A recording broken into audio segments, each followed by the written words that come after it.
with more Fire Emblem stuff. Haven't actually been 2 weeks since I last played. Let me see here.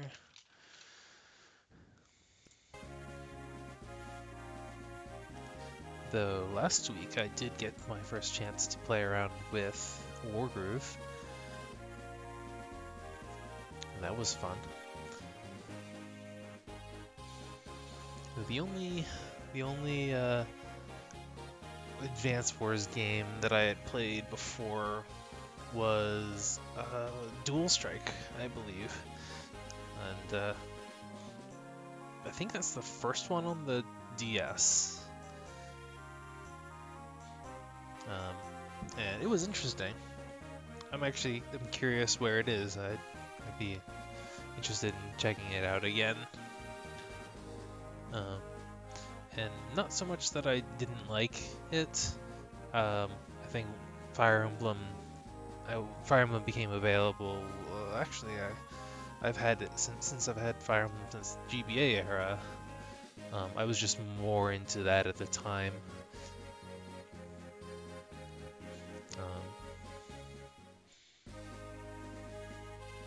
I think I liked Fire Emblem a little bit more. I liked the sense of progression in the story from chapter to chapter. But Advance Wars was still fun, and it's a different experience, but it's still a tactically engaging and satisfying one. And the little I remembered from playing Advance Wars did show through in Wargroove in a good way, certainly. And I will be playing more of that when I get the time.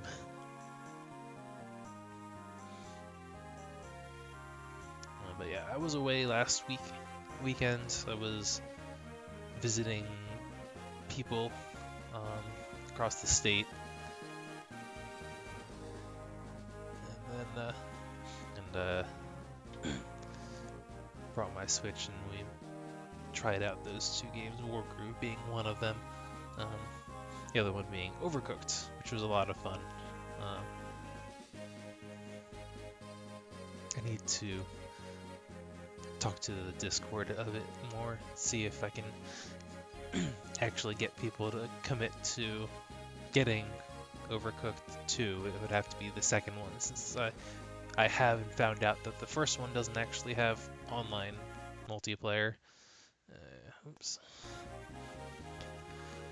Though the couch co-op was still a lot of fun, but I'm not going to be able to use it much here.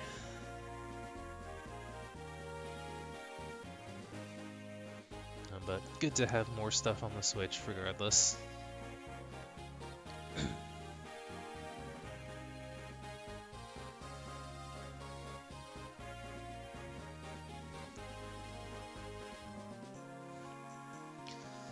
But I think going back to Wargroove, the one thing that I suppose underestimated was I was expecting it to go a bit faster, or that's not quite the right. I was surprised at how slowly I advanced.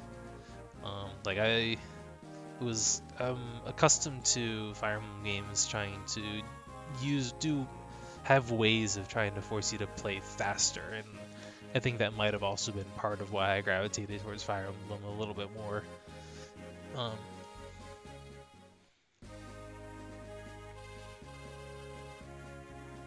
Though the Advance Wars formula does then make it a little bit more of a larger scale feel to it. And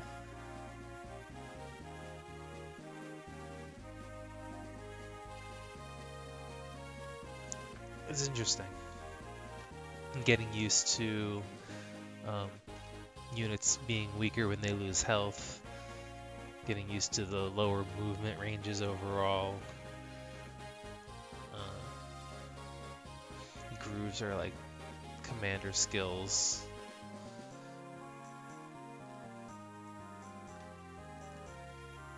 The fact they call them grooves is silly if fitting within the name of the game. It's like so and so commander has found their groove. It's just I can start doing some chapter preparations.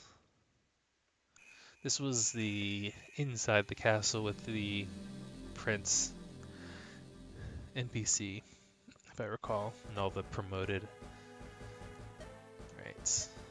All the promoted enemies, they've been promoted for a little bit, but this is, yeah, the prince betraying the cabal.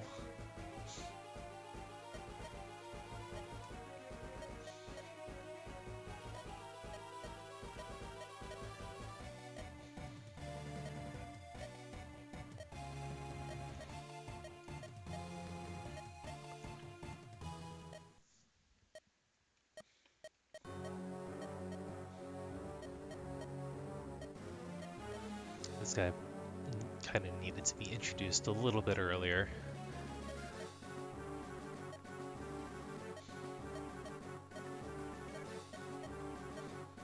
Maybe he was, and I just forgot again. Has been an unfortunate reoccurring theme with this series of Let's Plays.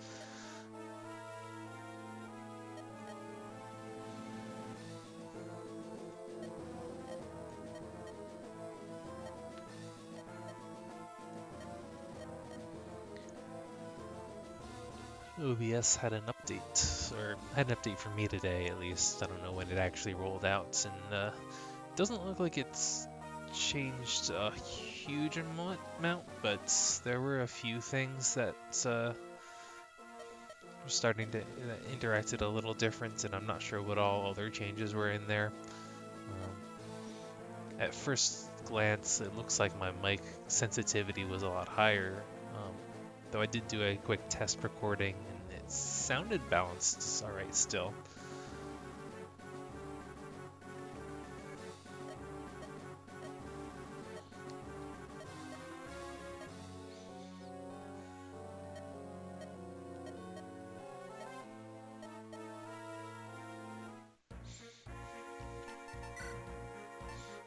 This one. Well, lots of stuff everywhere. Stone with the wary fighter. Though I still want to think I might be able to one-shot the Stone's Gorgon. Sleep Staff isn't fun, but it's much less lethal.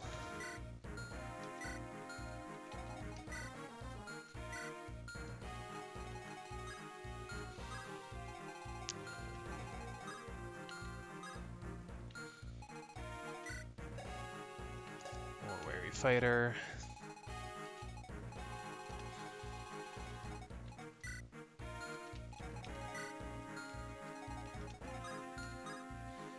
Shadow shot. You overlap.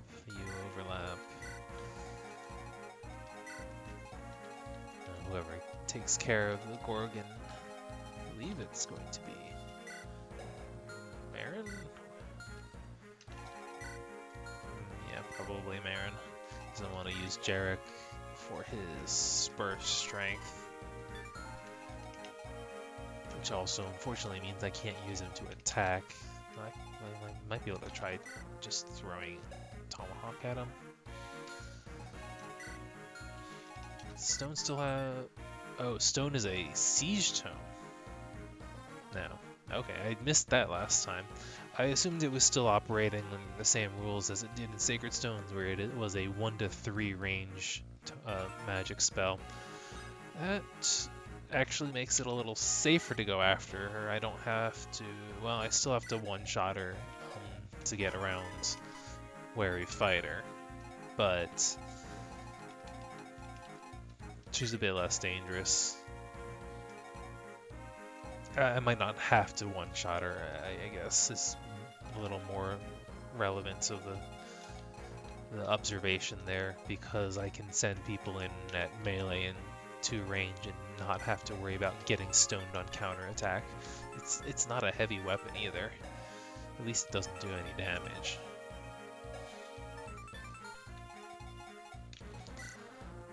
"100 hit isn't huge, but my avoid ranks across the board are also not super high. I mean, ranging from 30 to 50. 30 to 60, sorry. I think I saw another 60 in here too.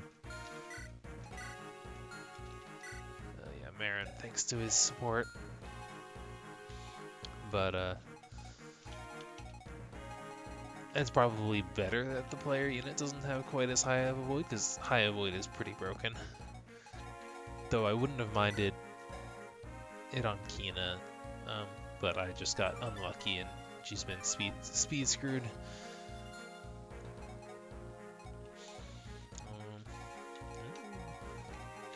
Actually not sure there's too much to do on this, on the positioning phase. Everything more or less looks in order.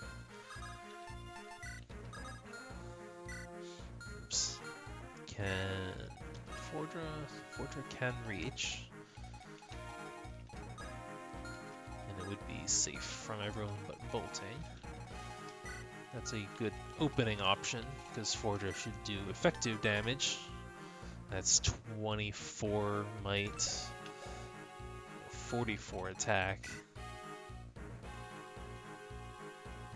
She might 9, 12.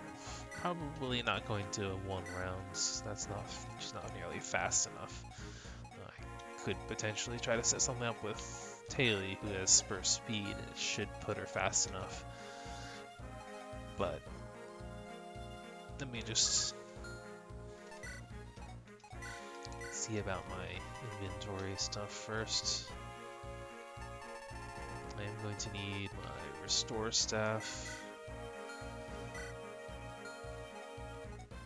Put it on Fordra mostly because she's going to have the best resistance against enemy statuses.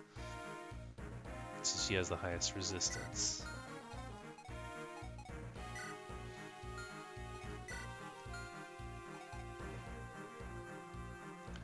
Can I swap stone anything? Swap stone could be useful still. I've got a Hellfire I don't need. I'm not sure she needs the spear either. Spear might be better off on someone else.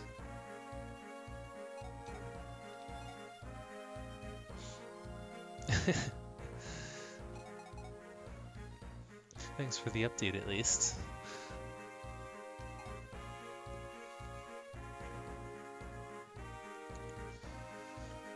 I think I gave Hans the tomahawk.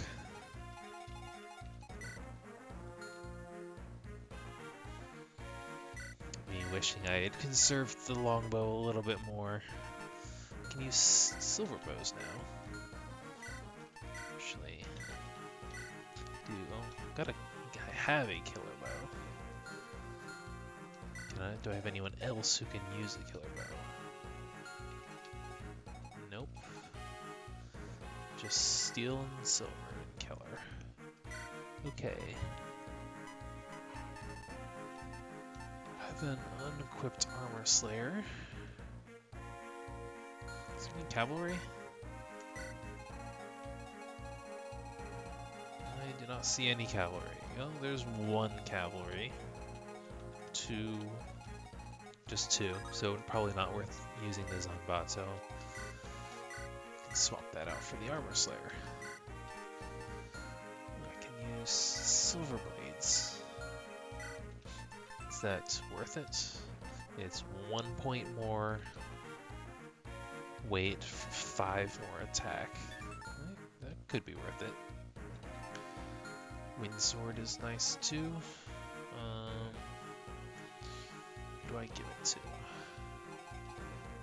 First instinct was Kina, but she does already have a light brand, so she may not strictly need it.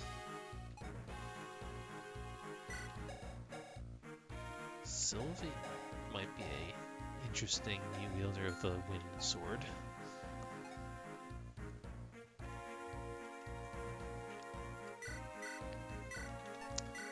Marin can also use steel silver blades now.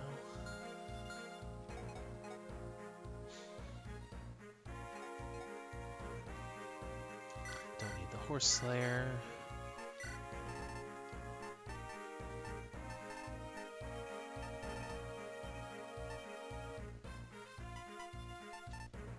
I guess I can use a vulnerary.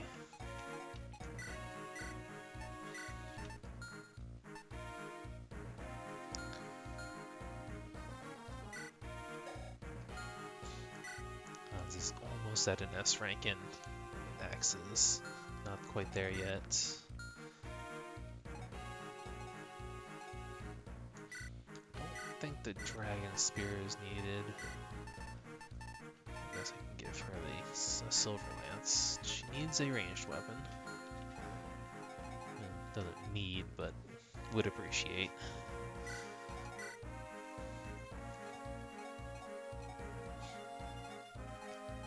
See if I have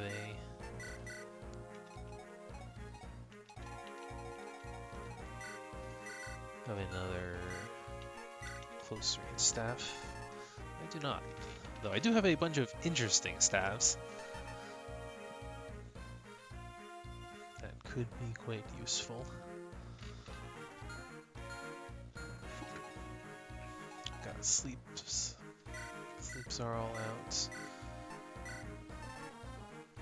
Right, this was going to be a good chapter to try using Berserk.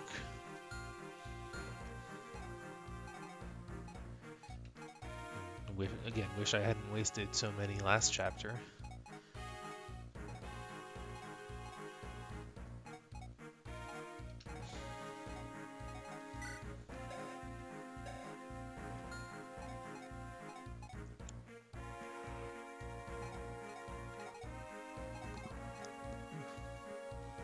I'm yelling a lot right now, I'm not sure why. I mean, I am a little tired, but...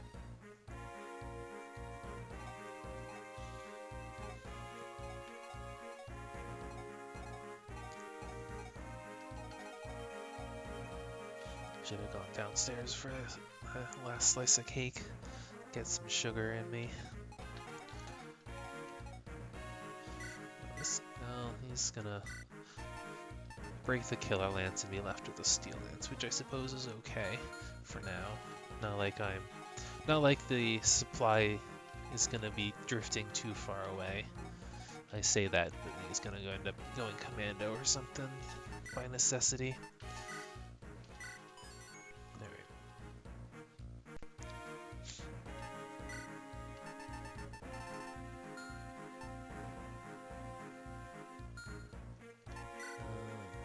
I did see chests, and I do recall Cassius is the one who can use lockpicks for no real explained reason.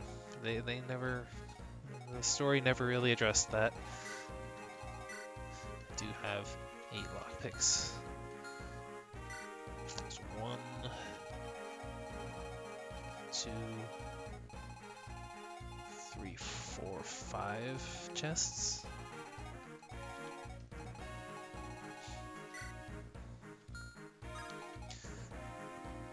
Questions. What is this thief going to do? Is the thief going to go after this chest? Because I might be able to sleep him on the second turn. It's going to take him 3 turns to get there.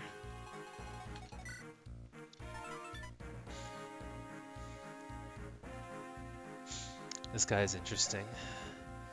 He is stacked stat-wise, but he's holding very basic tomes. Still getting good damage out of them. I can tell I'm not going to actually obtain him because he has resistance. And the Fire Emblem, that is actually the Iron Rune.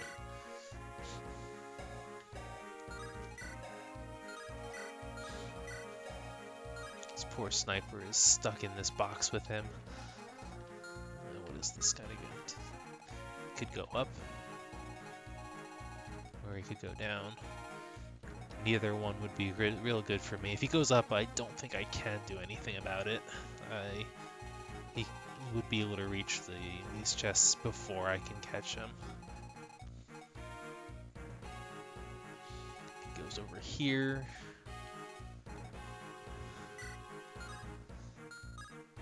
Then he'd be letting these guys loose, which, I mean, it's kind of a drop in the bucket at the moment.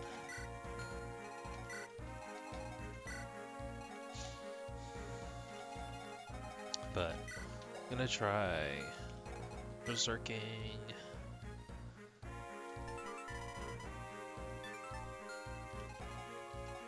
This guy?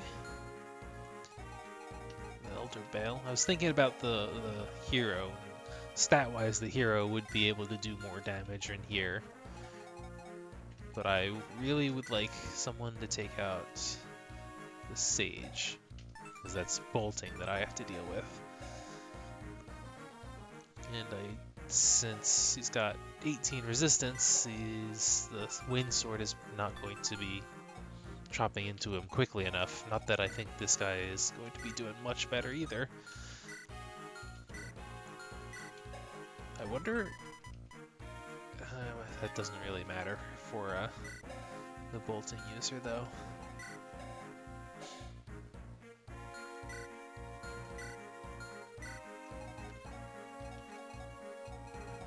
That might not... Berserking someone in here might actually not be worth as much as I had hoped.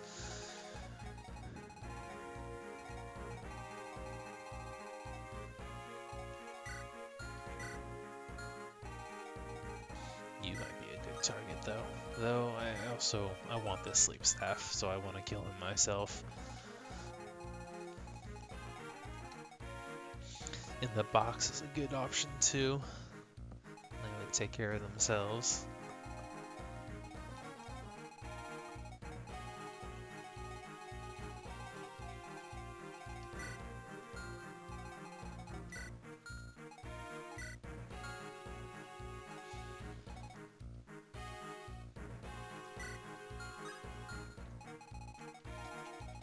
This guy, if he doesn't move, can he? 1, 2, 3, 4, 5, 6, 7, 8, 9, 10.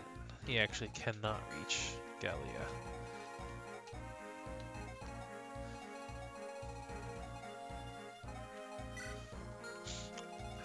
I remember being surprised why these two didn't have siege tomes, and then I vaguely recall someone noticing something that explained why they didn't have siege tomes. I don't remember what it was now. They probably don't have siege tomes because they would end up wasting them all on Gallia. That was probably the reason they don't.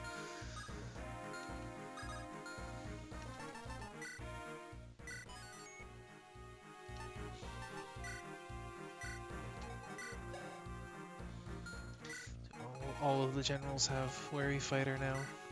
Every enemy on this map inexplicably has Warding Blow anyway, but it's not a huge deal since don't expect them to be attacking into most of any of my magic users.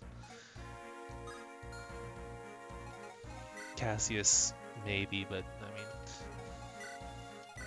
Cassius doesn't have the best defenses. Cedri doesn't have high enough offenses for her offense to be much of an important in any capacity. So even if she does no damage, that's not much of a loss. Can give her the other Shine Tome, because up until Orciel, Cassius was the only offensive caster that I had for the entire game. I just had 2 other healers. Excuse me, my nose is bothering me. 1 second.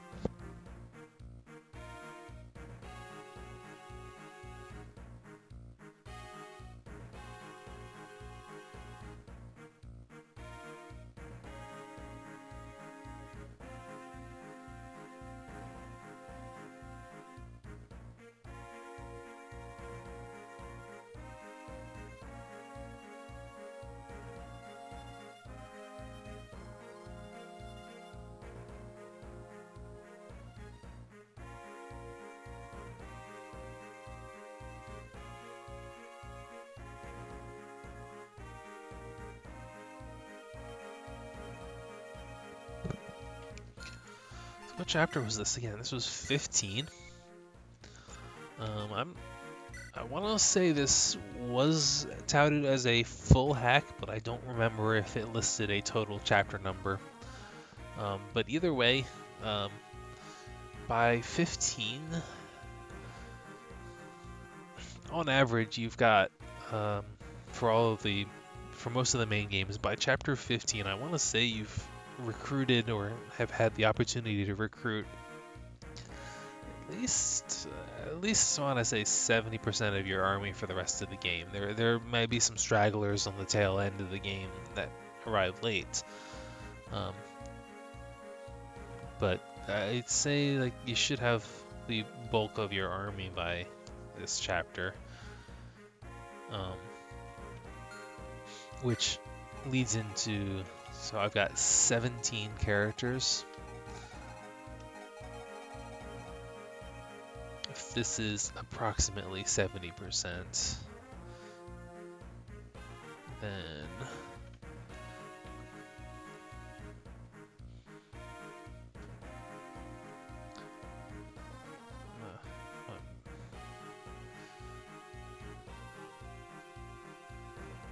we were looking at what, 25 characters tops, or approximately 24 to 25 characters, assuming that this is not like the bulk of your assuming that there are still another 30% or so characters to recruit, which I don't know if there are or not, but as I had observed earlier, that the playable cast does not seem very big, and maybe that's because the creator wanted to have a full support system, which they do, but didn't want to write as many supports as would be needed for a 40 to 50 character cast, which is more in line with what the other games have. Which, when I say it out loud, sounds high, but I do believe I remember counting out at least that many playable characters in the GBA games. It sounds high because you can never use that many at any one time. You're limited to, I think the highest deployment on any of the GBA games was 18, and that felt like a crowded map, and I'm at 17 here.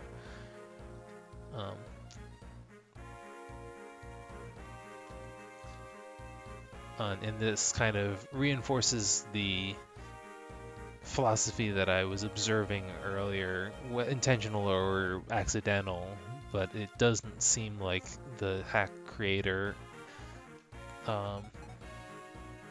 designed around the possibility of the player losing characters. And I bring that up again because I happened upon some other game theory videos for Fire Emblem specifically, and it was probably the same one that sparked the awareness for this to begin with. But a lot of the reason why they have the main games have these big casts is as much to give you a variety of options, it's also to provide you with replacements, because this design was balanced around the idea that they expected players to lose units, and the intended experience was to play through without being perfectionists and resetting every time you lost a unit. So even if you lost a unit, you weren't crippled by it. And unlike, I haven't looked at the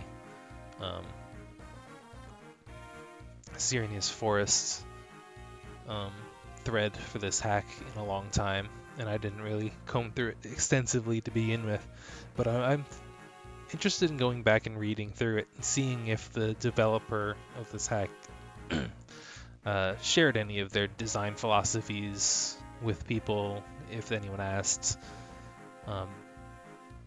and whether or not that this observation of mine is in line with something that was intentional.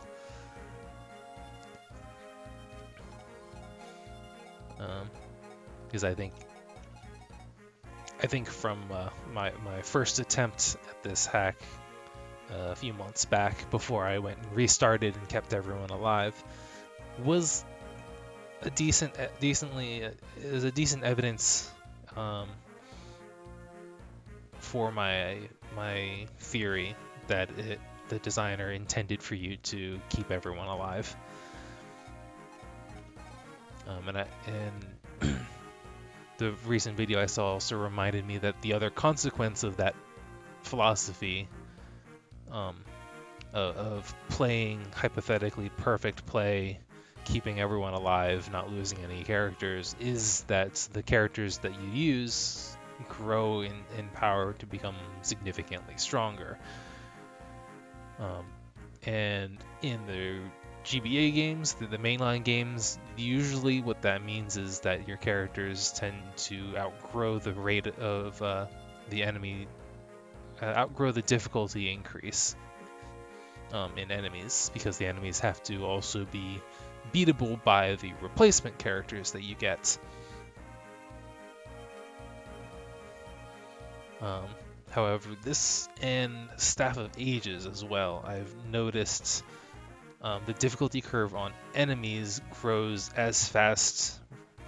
roughly as fast as your player characters when you keep all of your player characters alive. And I don't know if I've been on record saying this or not, and it's a bit less of a problem on this one than it was when I was playing Staff of Ages, but even though it presented a challenge every chapter, I also admittedly didn't like that it felt like it robbed me of a sense of progression.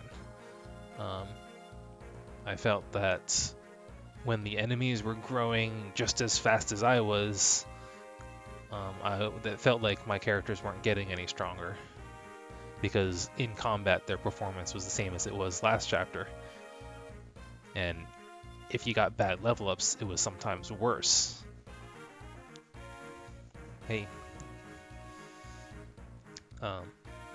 if I do plan to get back and give Staff of Ages another try. I don't know if it'll be on stream or not. I might just record that independently if I do it, since I want to do a whole bunch of other stuff on stream before I go back to doing a Fire Emblem thing. But that was a criticism on a personal level with Staff of Ages, and I feel it a little bit here in Heaven's Bloom too. Not so much this chapter or last chapter, but 2 chapters before, when we were, and some of the early game too, when we were first getting Jarek on the chapter with the that I was forced to basically turtle in the central area. Even though I had basically just promoted all of my units, all of the enemies were also promoted, and I didn't feel like I was as substantially stronger as I actually was, because there was a jump in difficulty that matched my progression. And so the relative performance remained somewhat static. Anyway, I believe I'm more or less ready to start this. Let's see. The new Fire Emblem. So is there an old Fire Emblem in the game?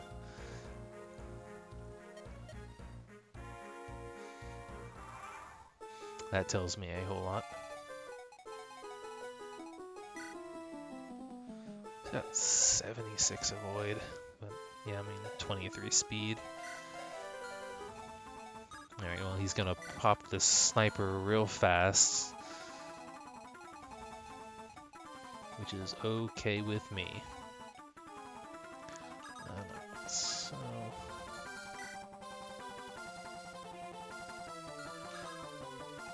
I might save the Berserk Staff for a more clutch situation, so I'm not sure I need it right yet.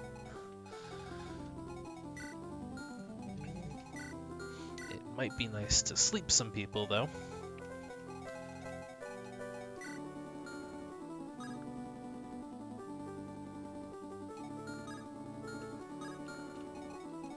So this guy is a good sleep target.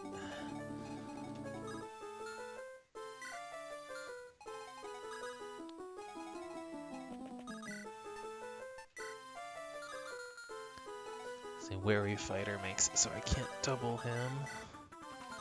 10. 33. That should be enough.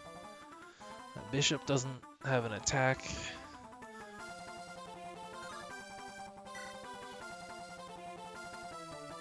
This is a pretty interesting map theme. Alright.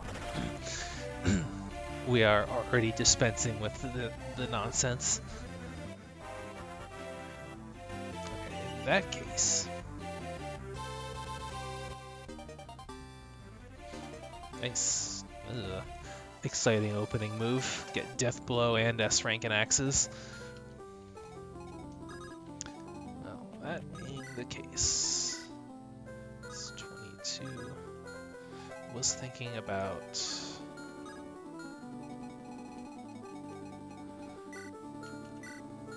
Am I ballsy enough to swap stone the bolting user?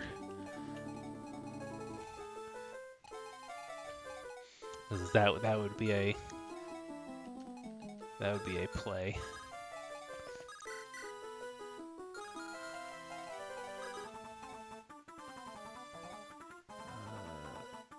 I can't get Taily close enough to provide the spur speed for Fordra and actually do something else in her turn.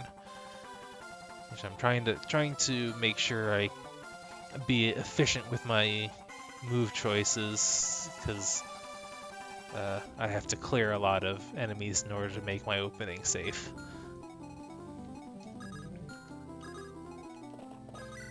I wish I had given you a hammer. That's okay. Felix, I have a feeling even moving forward, Felix is going to be more useful as a defense rally bot than as a great knight. I might be able to just block with him though too.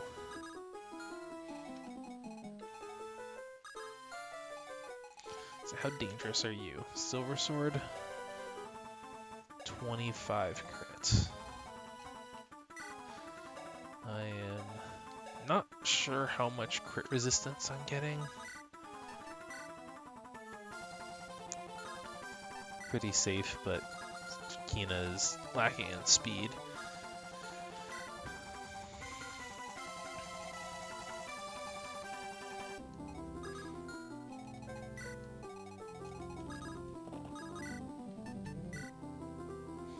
This is not quite enough for kill, but if I bring a support in closer, then it probably should be. Unfortunately, support guy can do this, but that's not a great exchange.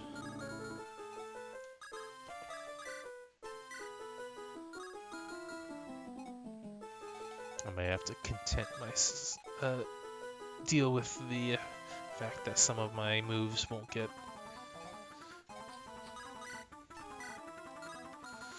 See, I really don't want to seal speed on Taily though either. So I'm just probably gonna have to deal with this. This should give me enough speed to double in one round the bail.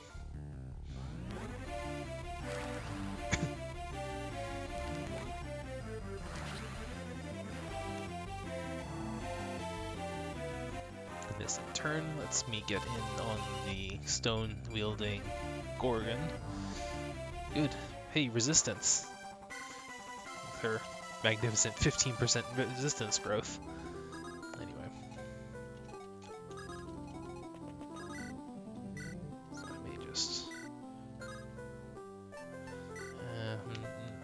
most of my characters aren't going to be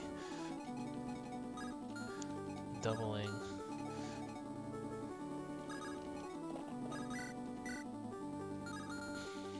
Let Marin and Gilbert handle this side. So, you weren't here for it when I was checking out the map earlier, but this stone is not.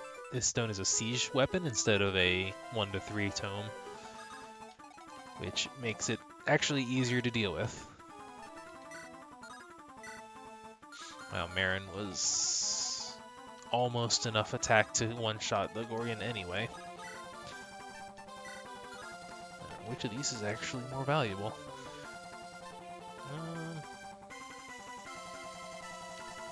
I'll run with the Killing Edge, since I would like if Marin critical to the Cyclops on the enemy phase anyway. I believe I'm stuck eating Magic Attack and these guys. However, aside from the Magic Attack, these two, their physical attacks aren't super threatening. Marin has both Chivalry and High Defense and an A support backing him up.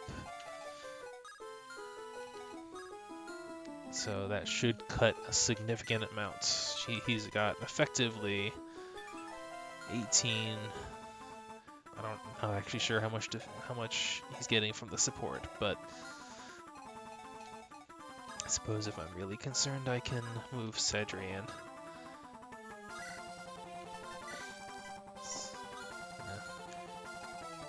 She's not going to be able to do much.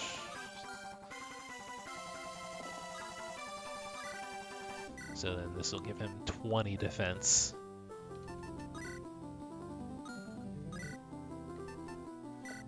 So she's just injured, or she just got the level up boost.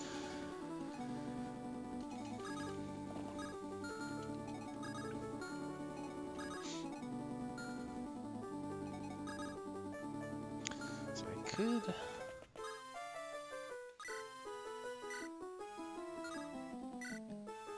this should do what, 42 damage on a crit? And then I can reposition her away.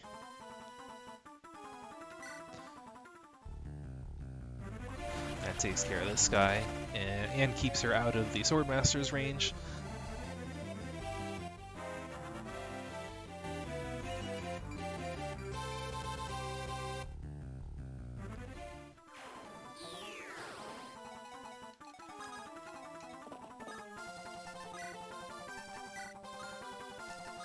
And in addition to that, it also puts Derek close enough to support Brayet, so that I can one-shot this guy, or one-round this guy. It's not a one-shot. Can I do it with this? No, I can't.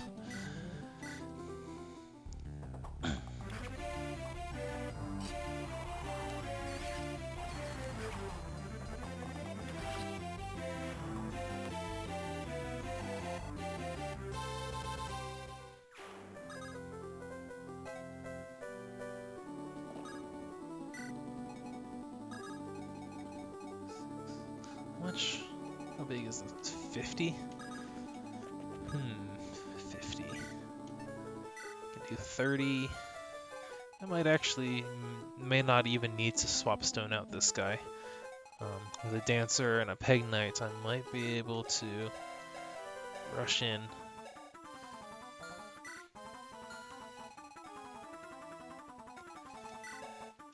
Who's got Sylvie has slightly higher skill.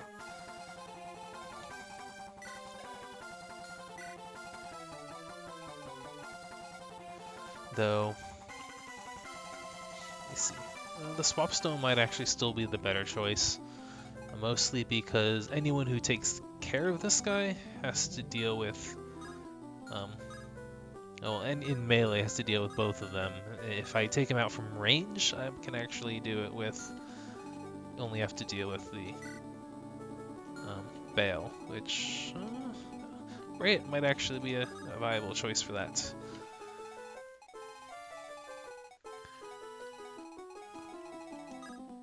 You should be more than good enough to. He can tank a hit from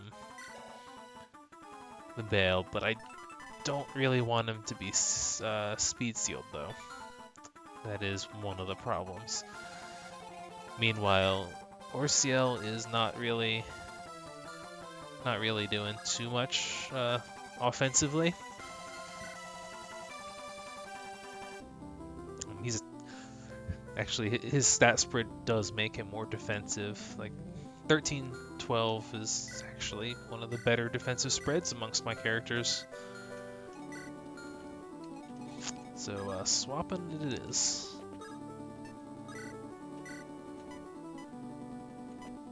What would happen if I tried to lunge the... Alright, I have to try this. What nonsense is this? Probably just doesn't do anything. Yeah, okay. Didn't think so, but I had to try.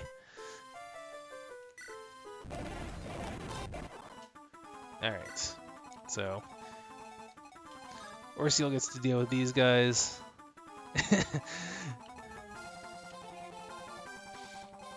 And, I mean, the other advantage of this particular play is that Orciel gets to deal with them on a pillar, so he's got that bonus defense and void, whereas anyone who came in through the front would have to not basically be giving up that defense tile to the Bale. The Cyclops can't reach. And now he is here for us to deal with. Basically for free. Support. I'm not sure what to do over here. I might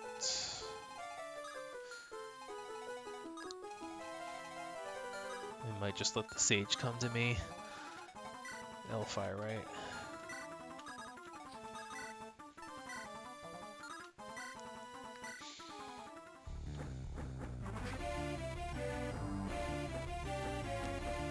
So, no bolting nonsense.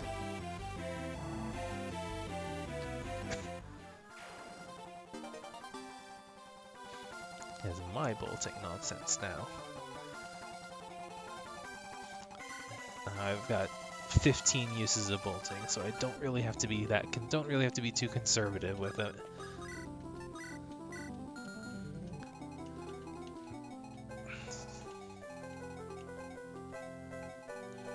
Would be a good place to start using that too. I do want to open this up, so.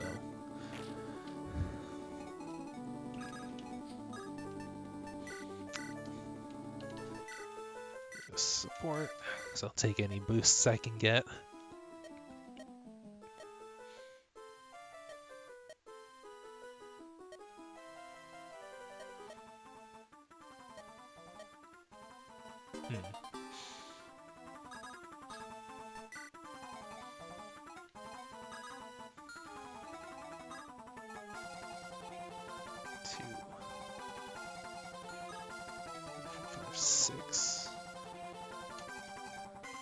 So the Sage actually can't...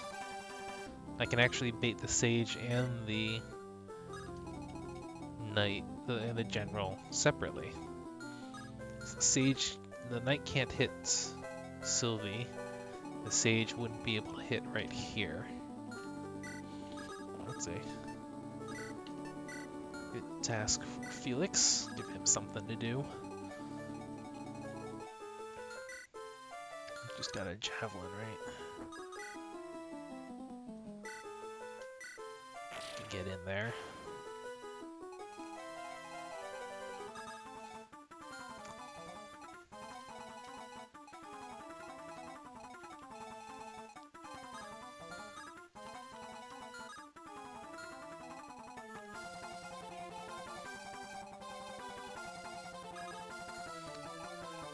Would be nice if I could do something about him. I'm not sure that I can. Could try bolting. It's a bishop though. Where are his supports? They are here.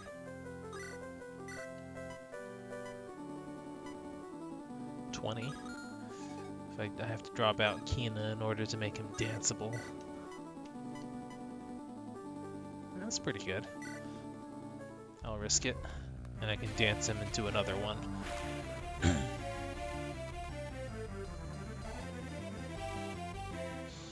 Yeah, he's getting both supports and charm. And I still have a dancer.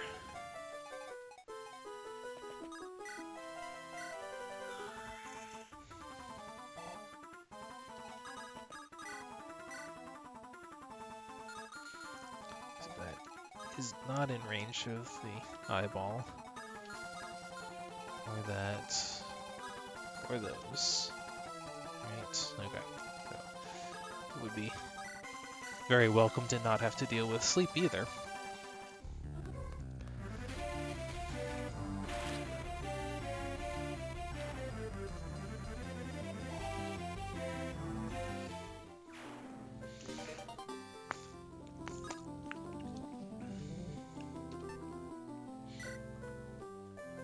Alright, a pretty solid opening turn, if I do say so myself.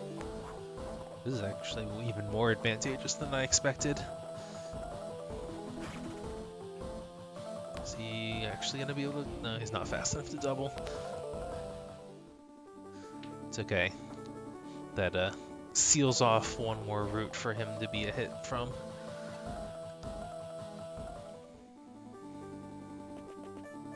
Oh, nice. The Swordmaster came to me.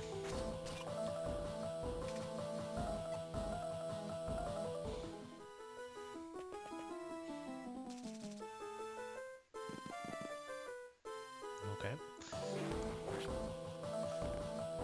Yes, good. Killing Edge doing work.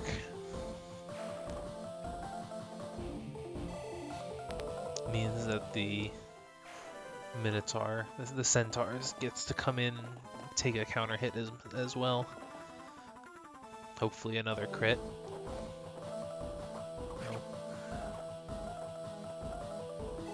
Anyway. He crit twice in a row already, so I figured it might have been a bit much to ask for. 17 defense is pretty nice.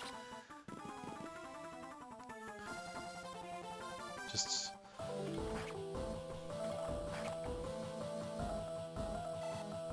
Yeah, I wasn't expecting a whole lot from that either.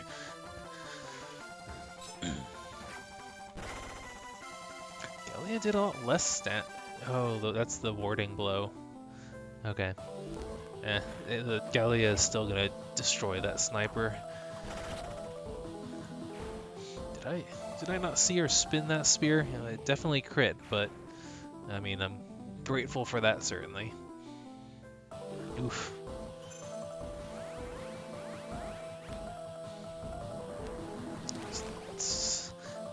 It's just so vulnerable to magic.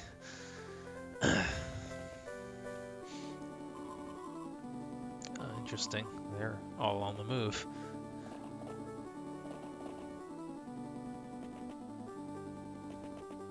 Okay, he's going there. The boss, the mid-boss moves as well. That was a sage as reinforcements. That's not fun. What do you have? Divine. 2 sages. Oh, Gallia gets to deal with them. This one was actually probably a particular... Oh, okay, never mind.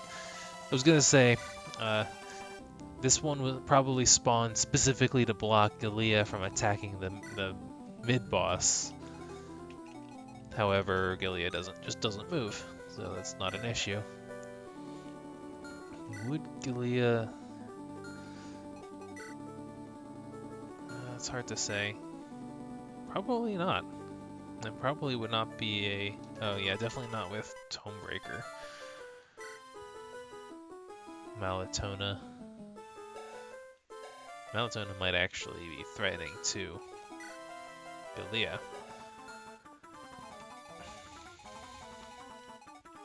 But since he doesn't move, it's kind of moot.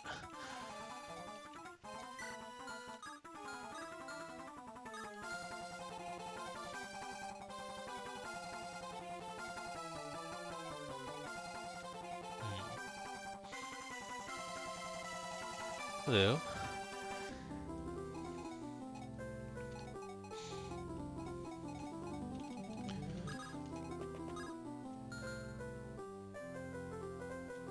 Oh, there are cavalry over here. Not bad.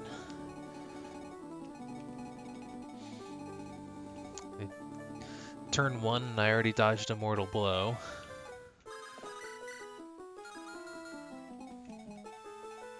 It's always exciting. Let's see if I can kill these 3, or even just the eyeball. If I can end the eyeball, then this side is not in danger, not particularly threatening. I do have a lot of characters to work with.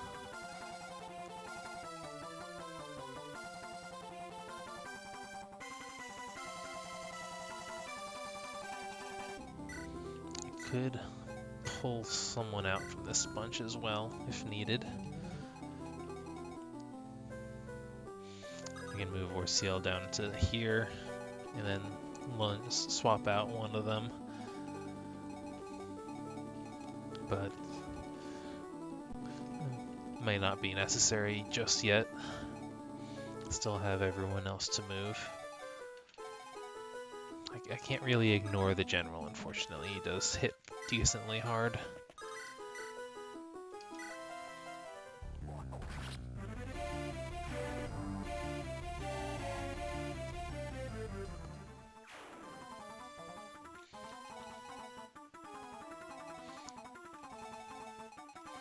Yeah, do something with the Swordmaster. I definitely don't want to tangle with him in his range, though. If I can, yeah. Brayet's good. Brayet's speed in general has been really clutch this whole hack. Does he have? He doesn't have Kanto yet. 29. Considering dancing Brayet to take out one of the 2 mages. Though this might be, this is just as viable. I don't want to take a hit, but chances of it happening aren't substantially.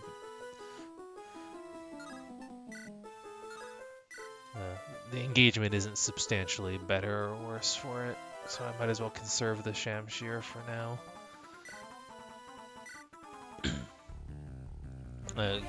Get a crit anyway. That's cool too.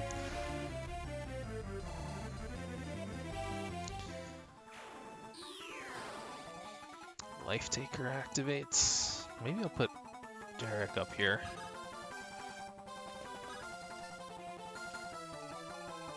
There's no one else over here. Did want to see about... Don't have... You've got the sleep, but you also don't have much staff range. Whereas Forger's got good staff range, but is on foot. Could see Janessa. Even with the res boost, that's still a lot of damage. How much do these guys do? And the Brave Lance. I don't wanna deal with the Brave Lance. Anyway.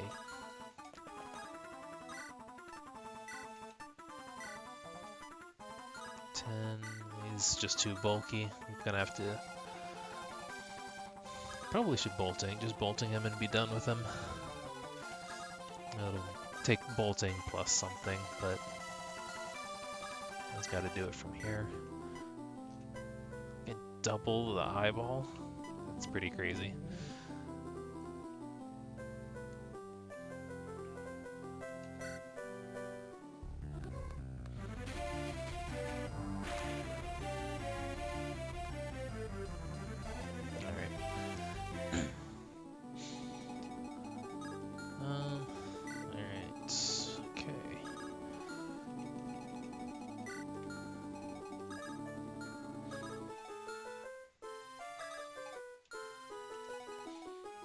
probably send my flyers out to finish them off.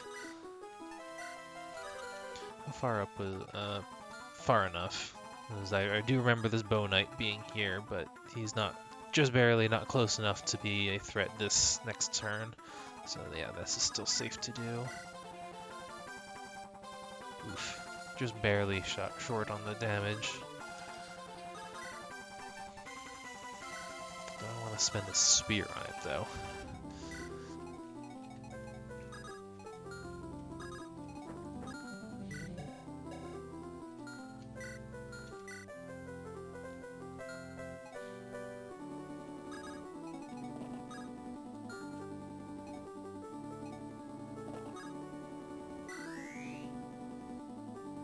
Yeah. I want to make sure I finish off the Brave Lance this turn so I don't have to deal with it. What do you have? You've got you got the longbow. Alright.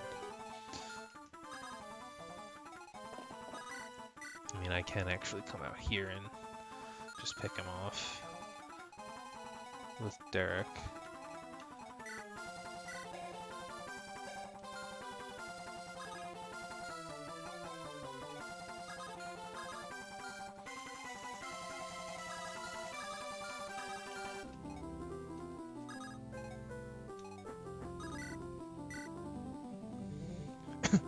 Well, this is a kill.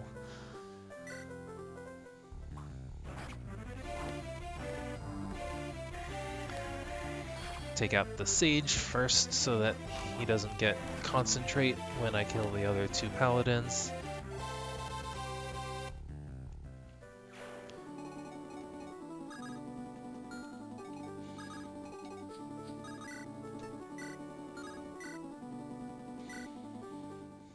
I gotta use my own silver weapons here.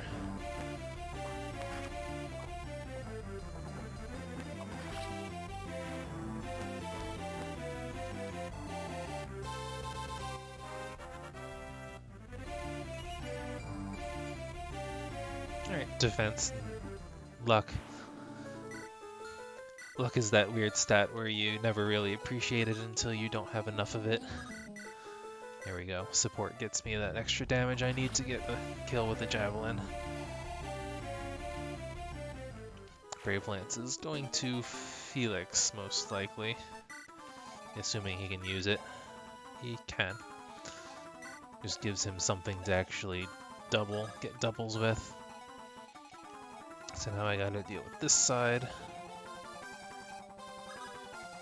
5, 6.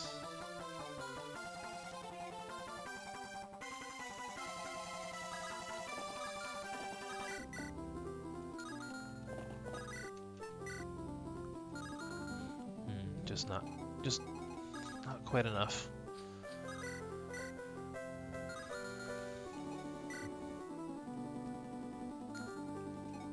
Quite possibly. I mean, he's got good strength. It's not the best on my team, but it's up there.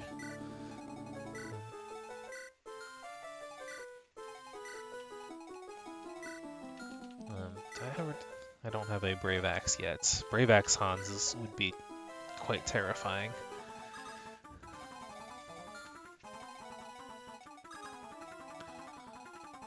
Can I grab the Gorgon? Not safely.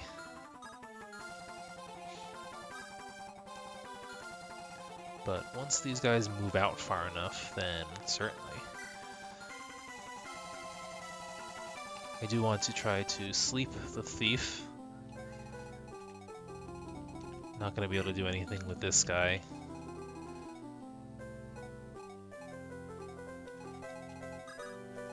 Can I? Oh no.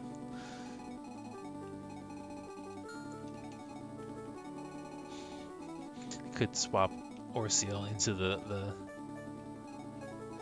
meat grinder.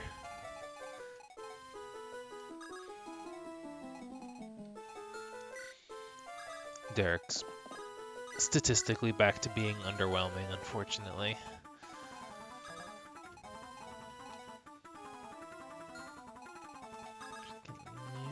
Meyer should reach.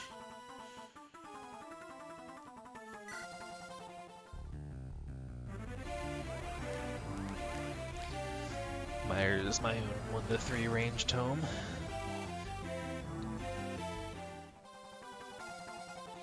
And then I can finish him off. The plan comes together. I do have to be careful about where I position Marin.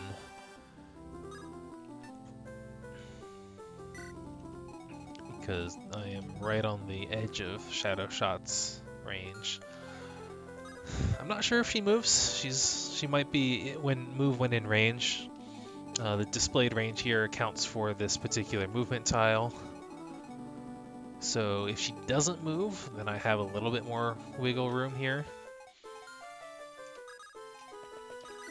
But as long as no one goes into her range injured, they should be able to tank a hit.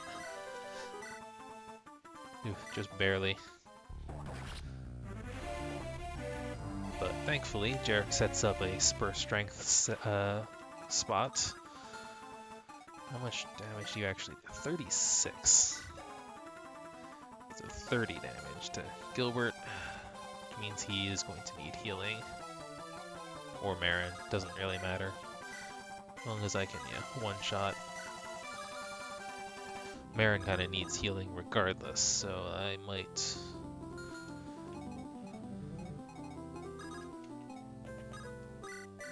Oh, this actually works.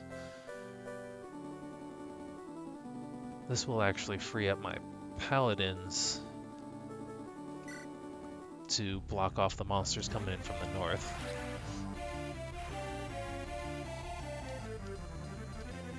And they can use Vulnerary to heal themselves.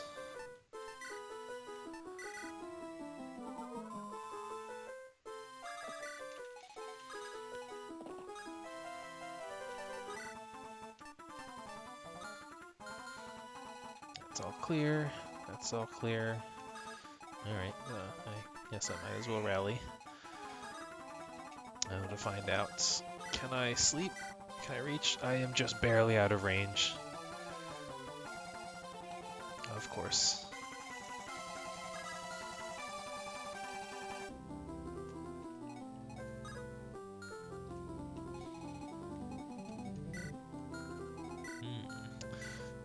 Seeing a potential berserk target.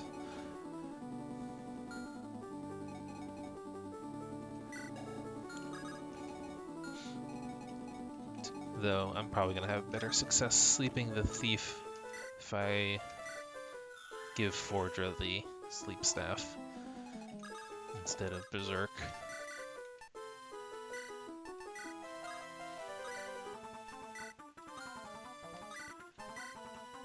No, she can't even reach anyone for healing.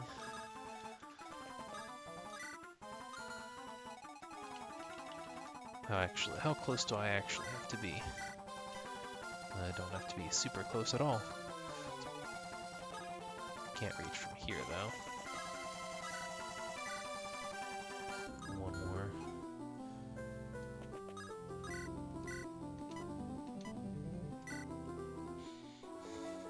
So, you take a nap.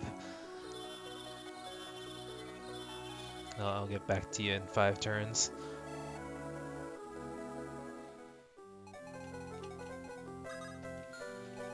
So who needs passive healing? Bryant, Gilbert, Marin. I'll do. Bond's range is... I think Bond's range is 3, right? Yeah, 3 tiles. 1, 2, 3. Okay.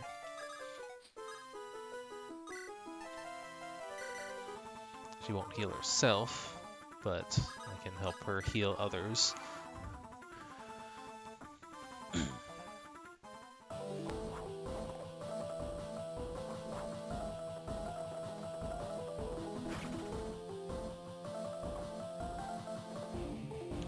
Almost a crit kill. Either way, they bottleneck there. No damage.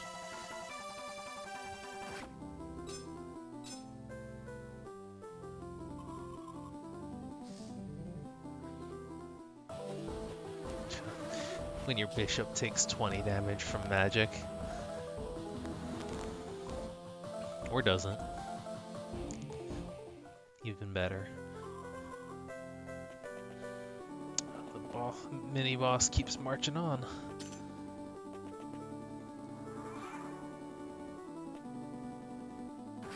Okay, when he switches, when he has weapon triangle advantage, so he can actually take care of them. That is a lot of reinforcements.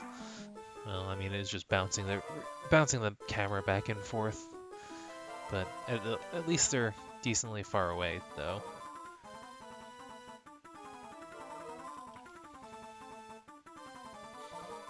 I forgot that Felix was injured too. What's coming in up there? Physical cavalry, making me regret storing the Zambato a little bit more, but I gotta. It's 1 to 2 range, right? So I can longbow him. Longbow and Meyer. I should bring Meyer over.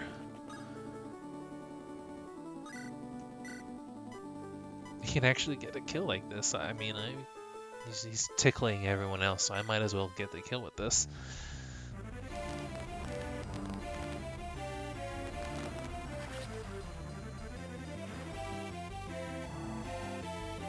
Gets him a level up too. And just HP. Because of course. Alright. I actually can't do a whole lot about these guys. What do you have? Silver Sword and Longbow, right? I want to make sure to stay out of the boss's range. To tank these guys basically right at here. Which means I can't go after the longbow guy yet. Can I? I might be able to. 1, 2, 3, 4, 5, 6, 7, 8. I can actually get a ranged unit out from here. Getting them in is going to be a little bit trickier. 1, 2, 3, 4, 5, 6, 7. You have 7 range, right? 7 move. Alright, so this should work. Going to reposition Rayet. I want him to kill this guy. So now my flyers are more or less safe out here. And it restocks Brayet's longbow for the boss that's coming in next turn.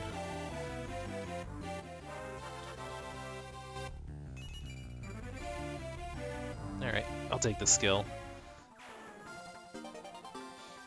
I'm already lumping heavier weapons on him to make up for the low... actually, his strength isn't even that low. He's actually doing real well.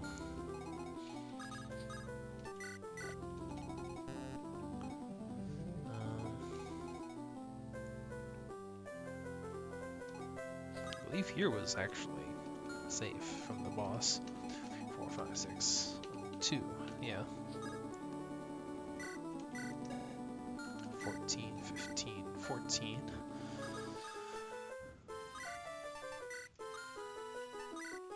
This guy's got a silver sword, if I recall. Silver lance, that's fine. Good. That's out of range still. Bring you around. Kina, I guess, can actually stay there. Do need some healing. Enemies are going to continue to trickle in from the north. I can set up on the pillar, though.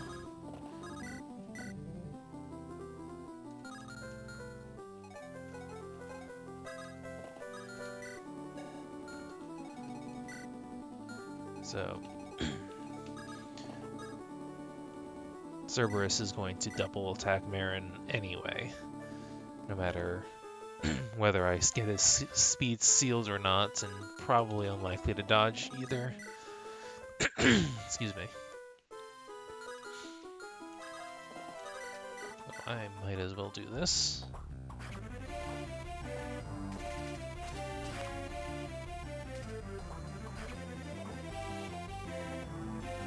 I might not even have to heal Marin. I can't reach. Can you? No. Gorgon can't reach. It's just physical attacks, and he was doing less. Even with the double attack, Cerberus was doing less than 20 damage. Just have to finish off this Bale somehow.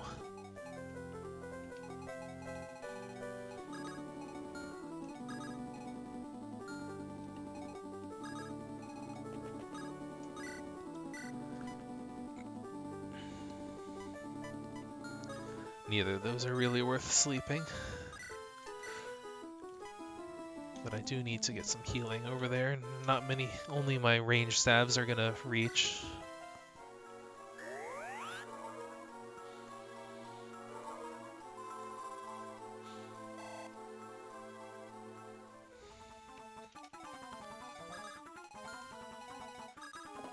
I did want to bring Gilbert in regardless. Do I bank on this crit? There's a 55% chance, so that's a little bit better than a coin flip.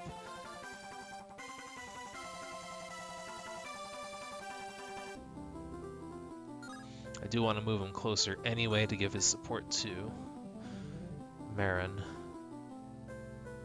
I think I'm just going to leave him with the rally. Move you in. That'll take care of you, but so we'll get over here.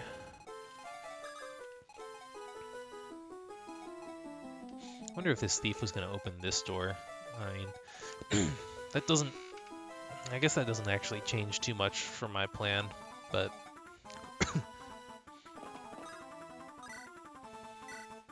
Anyone else need immediate healing? Not terribly. Yeah, these guys probably appreciate it, but. So the question is, who's better off having to eat this seal speed? Cassius probably is, actually.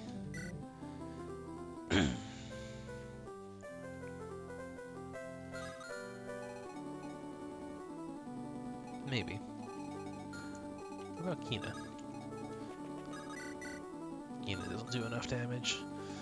Sylvie or Cassius? Sylvie. Spear is the more valuable weapon, however, Cassius's magic damage may end up being important.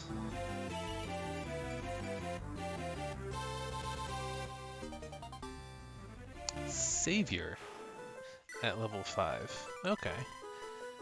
Interesting. Well, that's I'm not sure if I'd rather that or rally speed.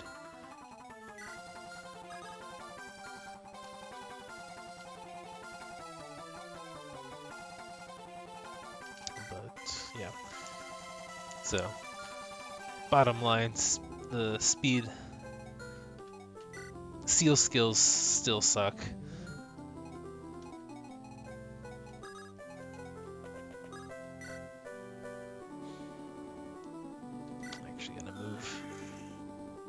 Move Cedri in range to give Demoiselle to Gilbert, just in case. That's another wonderful level up.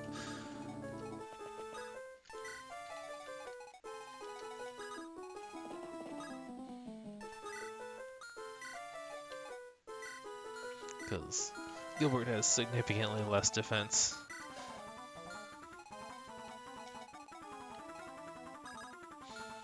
Alright, I guess I can grab that Brave Lance.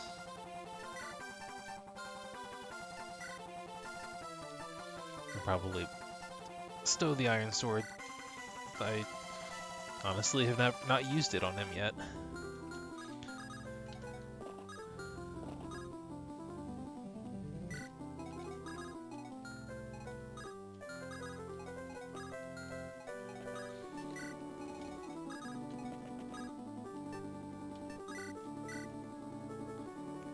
It's only 31 hit.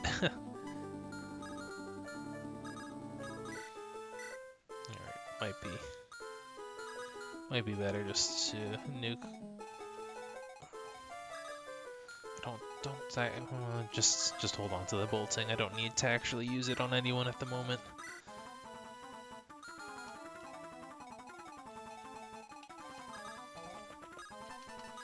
Just because I can.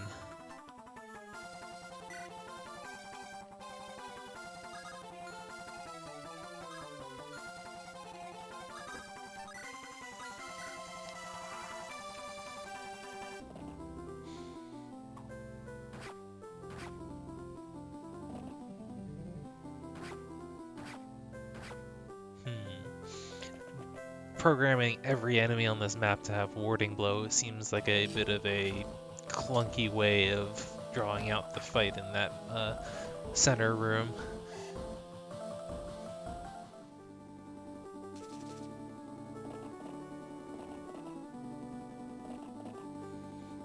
It is an interesting choice, though. Oof, you can actually kill him. Good thing for crits. What I get for not actually running numbers. That was even after giving Demoiselle.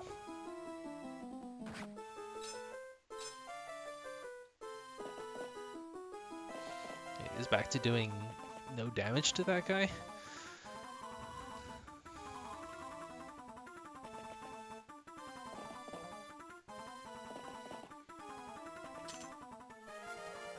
Oof, yeah, I want that. How am I gonna get over there to him? I could try to get him into bolting range. It's not gonna be safe to swap him, but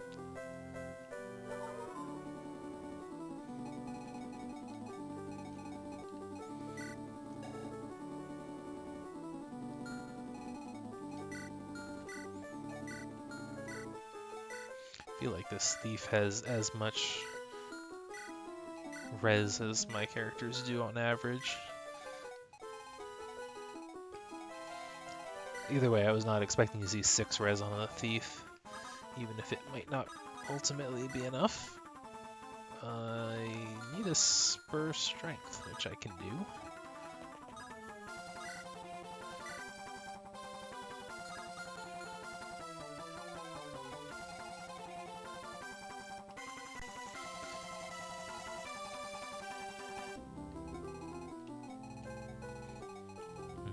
Eyeball.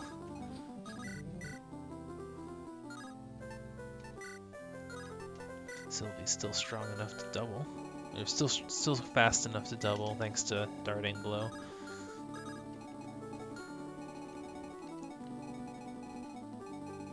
Is that? No, that is actually safe to gauge too.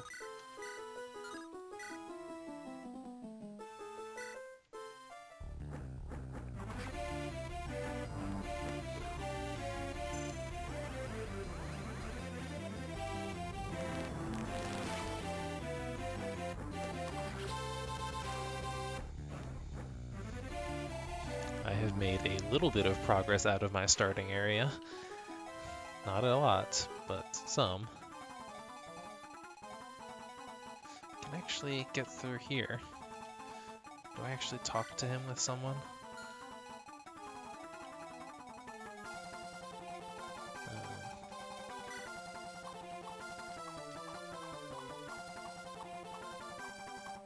I don't actually see anyone. I guess you just have to make sure he survives. Which...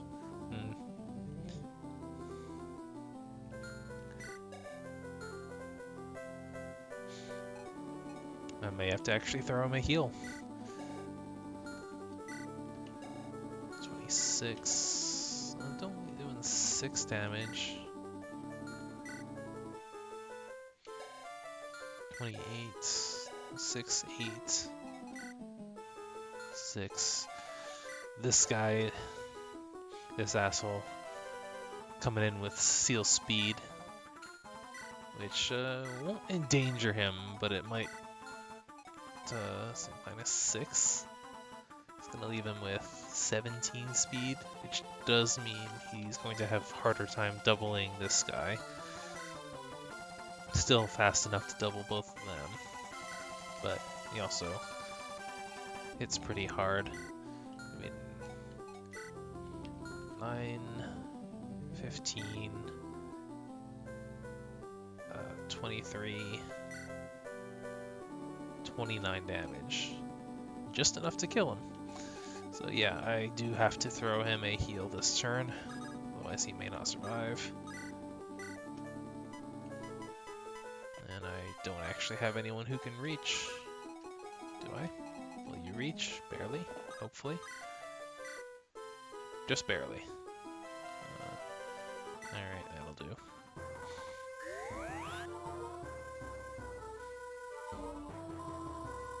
I do not listen to the staff music often enough. I'm like, I have not heard this track before. Anyway.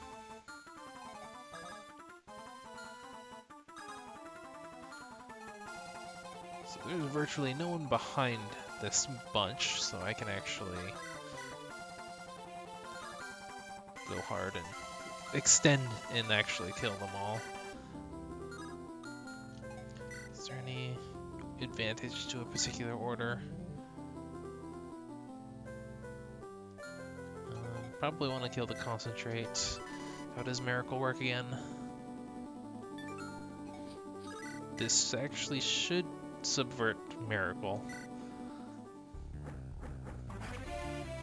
because he's below half health now. Or I could just miss a 96.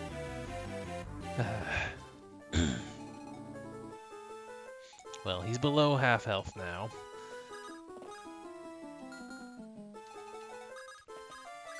I've got Meyer. That is not really doing much damage. Okay. I was hoping to get a little bit more out of that. 2, 3, 4, 5, 6, 7, 8. 7. 1, 2, 3, 4, 5, 6, 7, 8. Okay, yeah, I miscounted. Kind of want to put him right here. However, I also want to do something with him. And none of this is safe.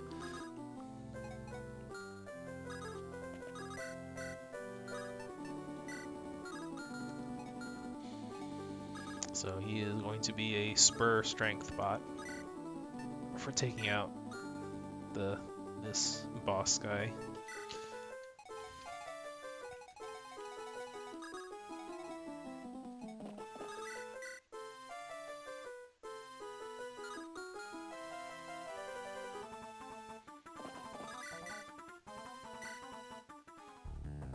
Just want to move Derek closer to give his support for Bryet.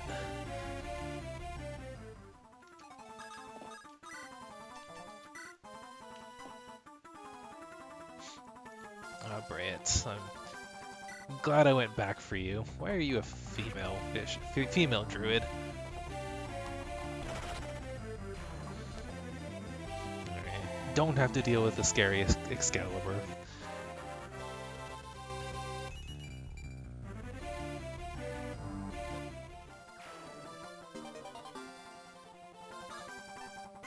Excalibur is mine now.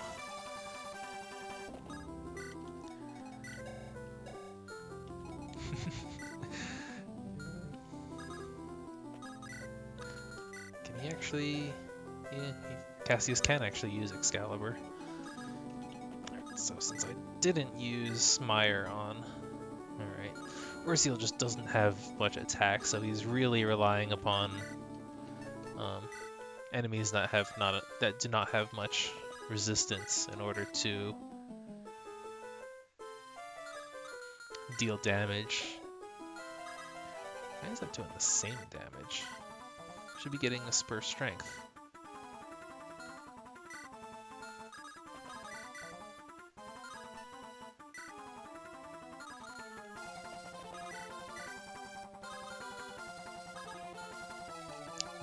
Actually, I was gonna have Gilbert come in and give a rally as well. And I neglected to do that, so I don't think is necessary at this point. I guess Orciel can Orciel. I wanted to.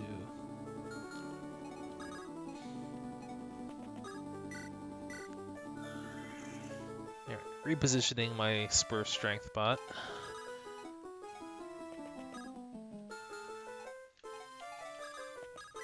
Let him actually do something. That is a kill.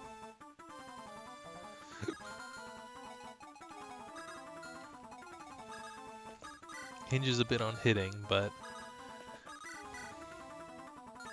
64, 64. Yeah, this is Taily, right? She's got spur speed. This should have improved my avoid rate, because it's if I'm getting a +4 speed, it's a +8 avoid, isn't it? But the hit rates are the same. Maybe that doesn't quite work this way I expected it to. Well, either way, this should still be a kill, assuming you don't miss.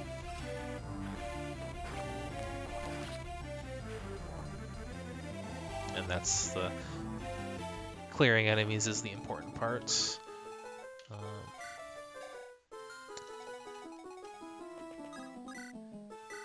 I am just barely in range and still don't have enough damage. Is his spur broken? Are all spurs broken at the moment? What is going on here? This is the same amount of damage.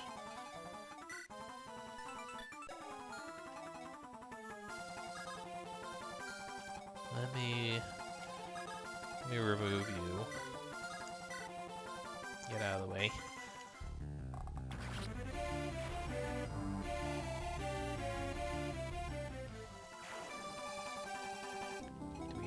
Does the boss have a skill that's screwing with me? Slayer, Warding Blow. No.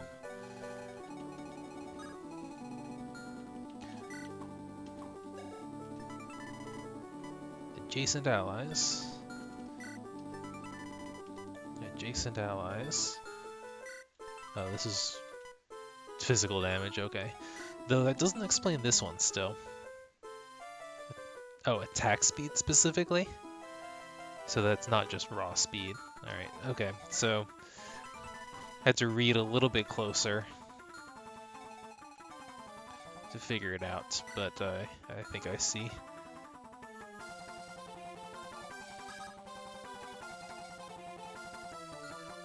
So I may not actually be able to...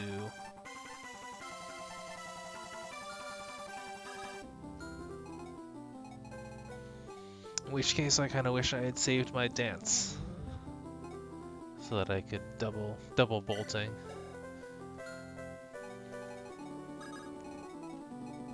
No, he still has to get out, so I might be able to chase him down still.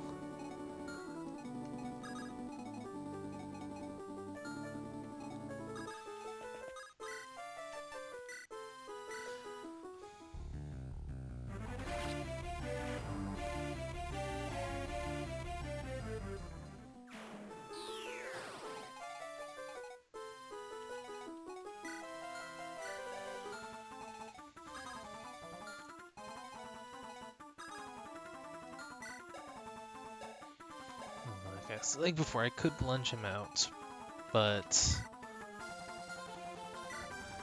Orciel definitely would not be able to take hits from all three of these enemies.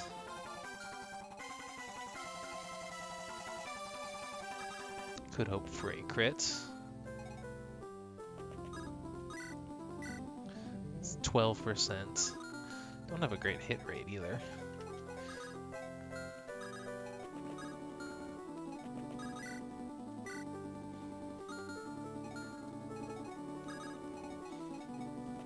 Bring Orseal back over here to take care of the shadow shot.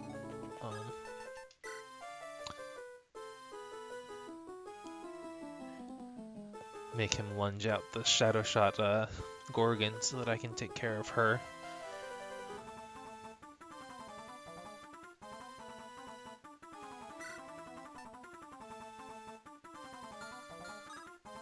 Well, I've got a big range here. I do.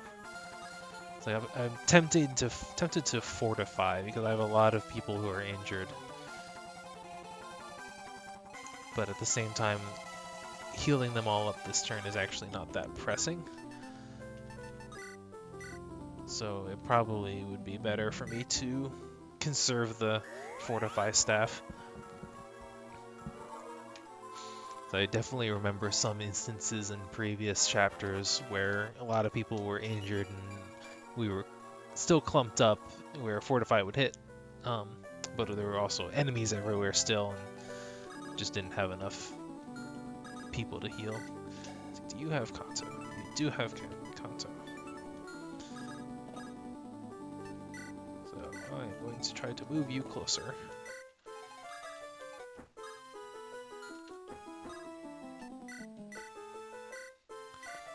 So this gives Cassius all of his supports.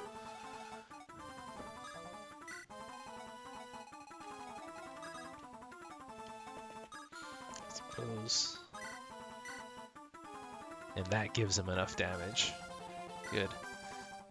Made it happen still, even if I didn't quite calculate things properly.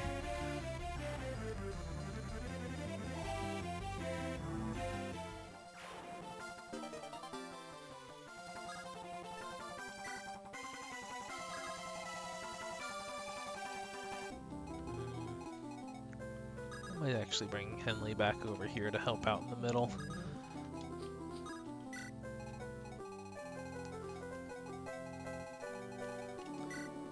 Not that she's putting up that great of resistance numbers either, but it's a little something, I guess. I do need to work on this as well.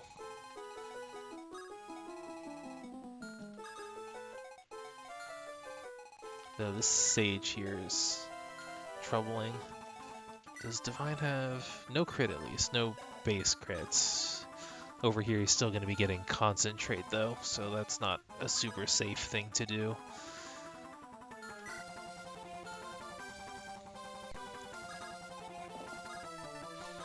But I'm limited in how I do need to move decently fast as he's going to be in danger soon.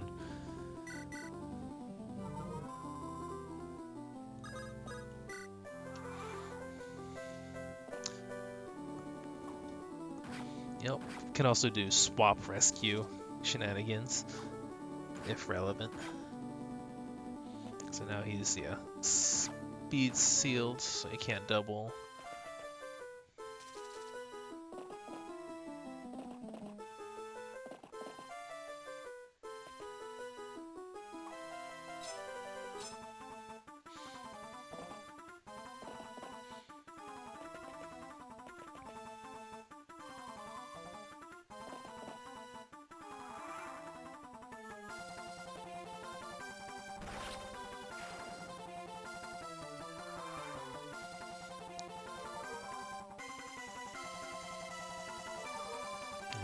A lot of enemies to deal with all of a sudden again.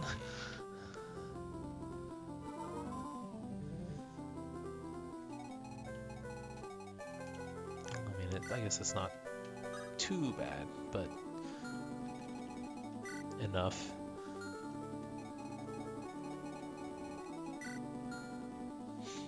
I can just rescue him, right? Maybe. Get him out of there. What if I brought him over here? Made him part of the wall. He does have better defenses than any of my people. Even beating out Felix. Silver Bow. Silver Bow. With Death Blow and Anathema. That's a nasty combination. They're basically getting plus 30 crit. When they initiate. That is really gross. See, my Intimidate only is 10 Avoid, but if he does get an Anathema at 15, it should stack. Maybe minus 20 Avoid. Anyway. Am I able to push up through here? Can I kill all these guys this turn, basically?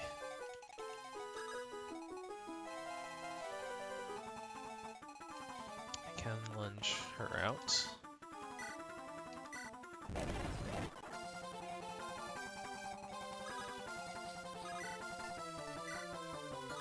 Not fast enough.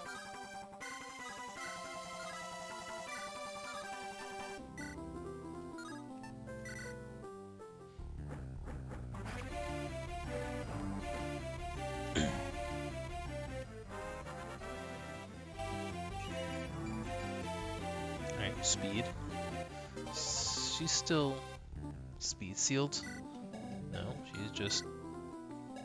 Oh wait, no, it's wary fighter because someone thought that was a good idea. I'm actually a little hesitant to break into this room.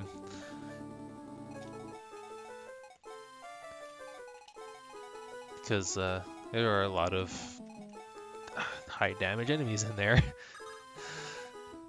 I do need to take care of this thief sooner rather than later. Tomahawks, do they move? They do move.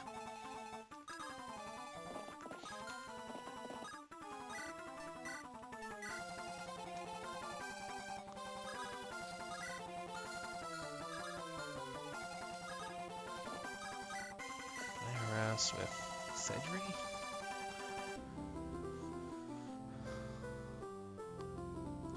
If I don't initiate, I'm going to be doing 0 damage on retaliation, so that's probably not worth messing with. This is a good opportunity for 6. This be a time for Berserk, though.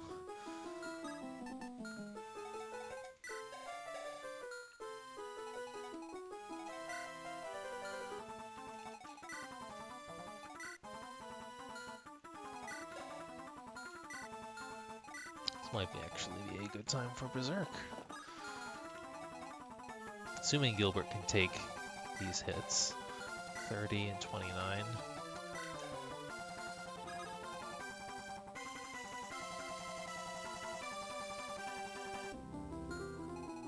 How many turns? I've got 2 turns still on that. So I could just take a Vulnerary over with me.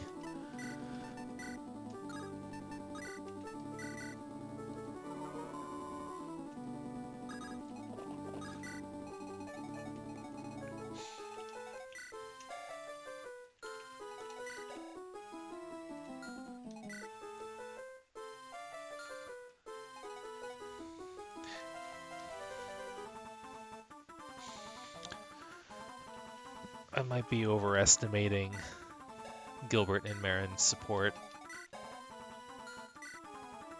I still don't remember off the top of my head whether or not it gives actual defense or not. Only 40%, 47% chance of success though. Huh.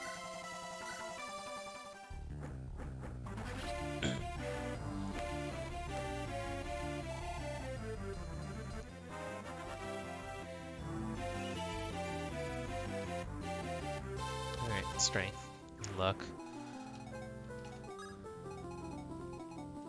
And this reaches too. Maybe this isn't a good time for Berserk.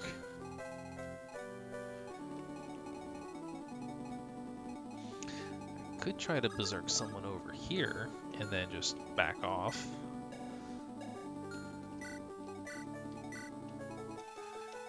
That actually looks like, it sounds like it might be more effective. Except I'm still only hitting a 62% chance.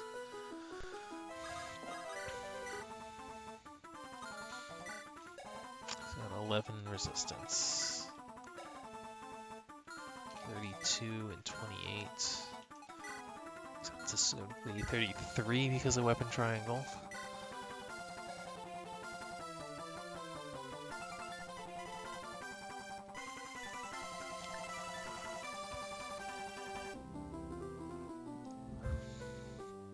Except it's going to be 31.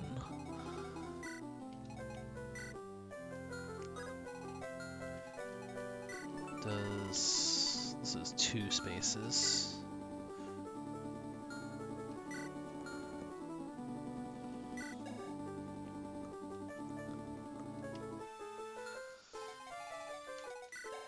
$31 is still almost 20 damage, so yeah, probably not, especially since both of them can reach the same tile. Alright, so I'm gonna try for this.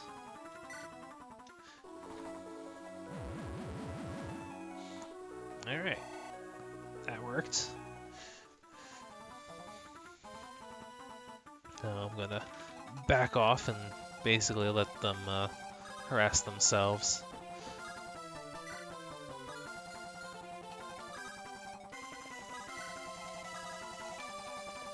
Among themselves. There's nothing threatening these chests at the moment. I'll have to keep an eye out for thieves.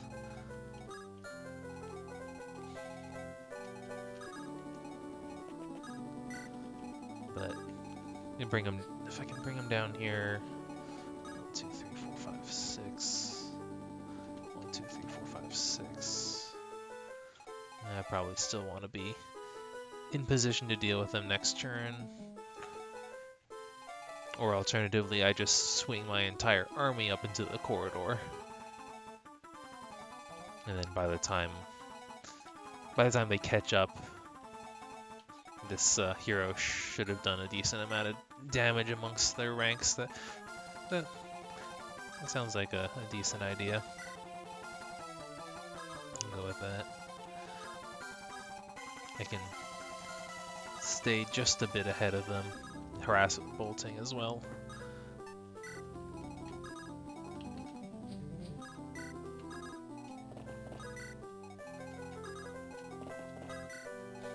I have a support with Felix,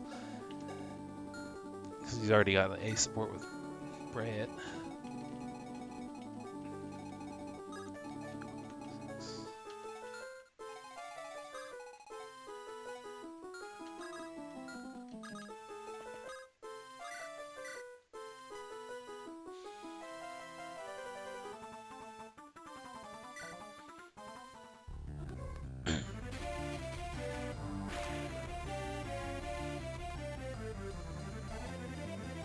Ranger have a bow as well? I just noticed that she's got a silver sword. No, just the sword. Basically just makes her a slightly weaker paladin. A speedier paladin. Well, they got about the same defenses.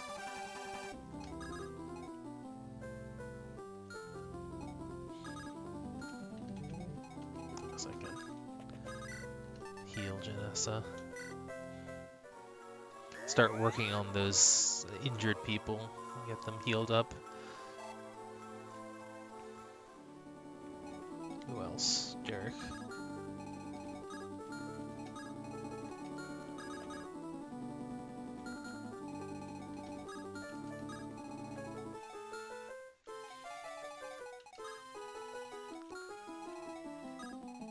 Spot directly here is safe. Should be safe.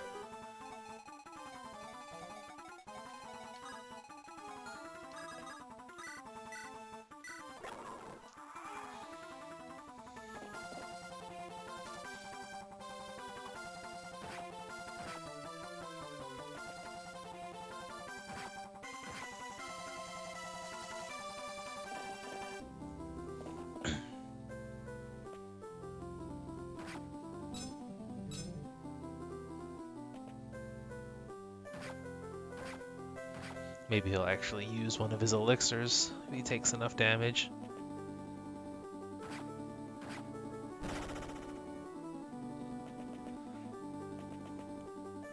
Oh right, Meyer. That's alright. It's just the one.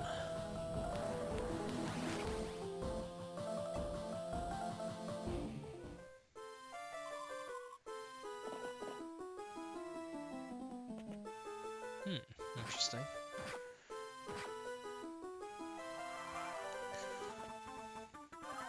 There you go.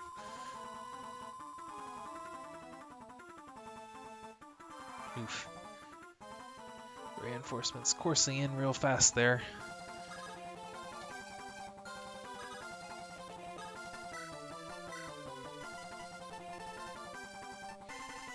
Someone else has the bolting.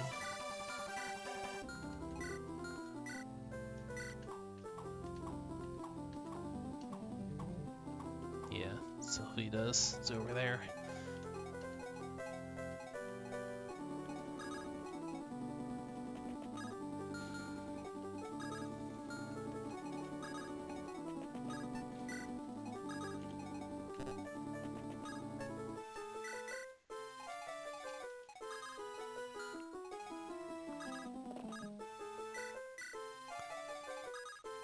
Do what I can to bring in the stragglers. We've got pivot, can do.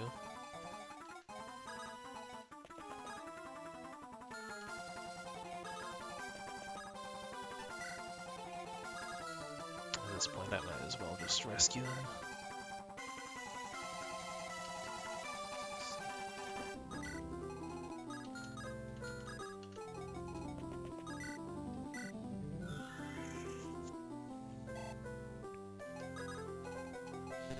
So,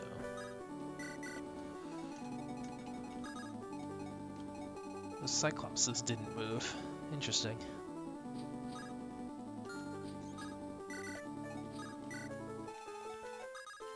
Get out of there.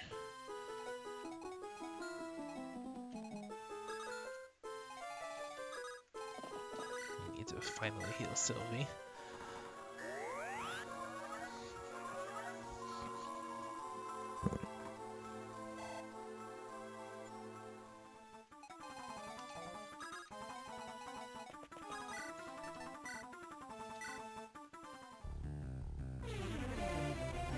That's not much, but it's damage. I do need him dead this turn. He's gonna wake up next turn.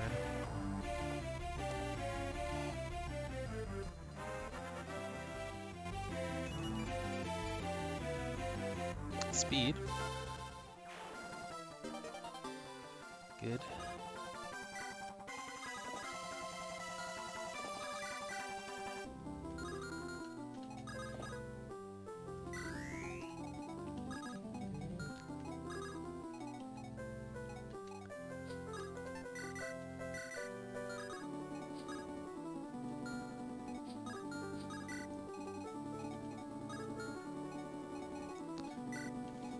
Monsters are starting to get kind of nasty. He does have advantage. Quick burn is winding out though. We are on turn 6. 6 of 15, so he's still getting +9 hit and avoid. Not that he's really dodging a whole lot to begin with, but I'd say advantage should help, but he's doing fairly low damage on retaliation, so that may not be much of a factor.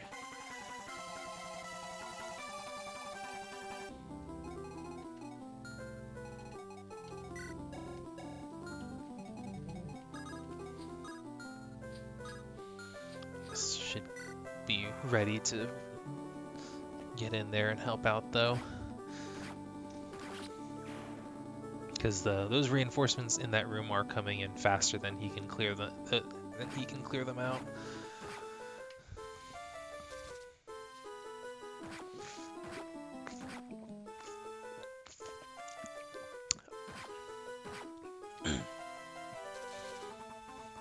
Or maybe I just rescue him, because I don't really want to go in there. I have to see if he can be rescued.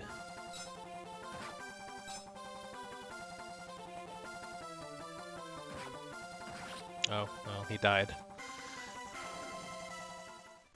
Lovely. Alright. So, what is my last save here? Alright.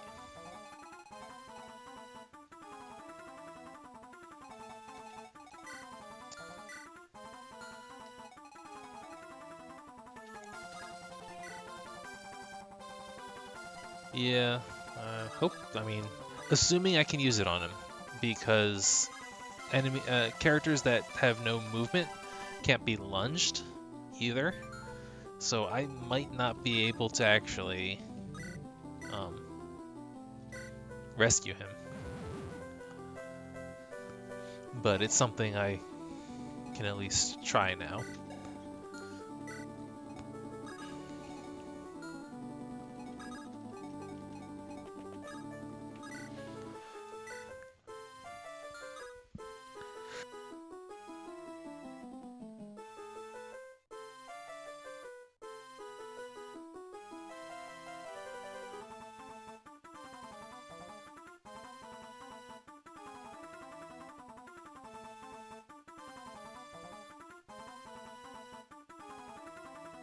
Sorry, I had to sneeze there. Alright, for testing's sake, though, I can find out real fast by grabbing it.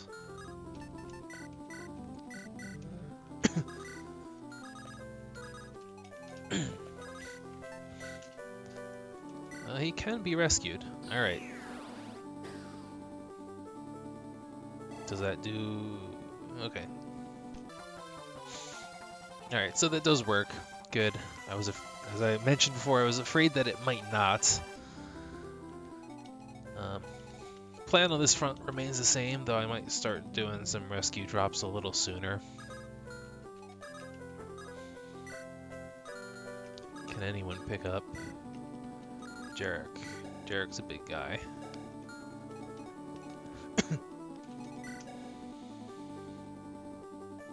14, 15. Brave can.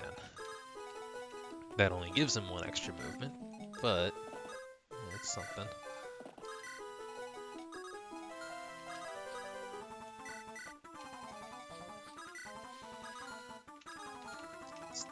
Hans is also big and won't fit on Janessa. Felix actually isn't even a gain of movement.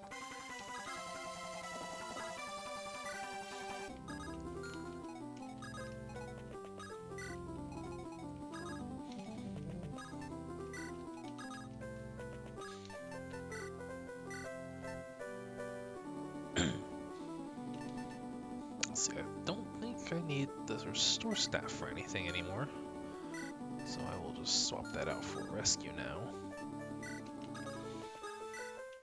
Give her a boost.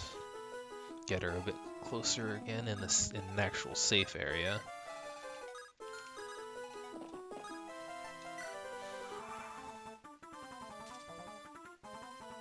Alright, do all this over again.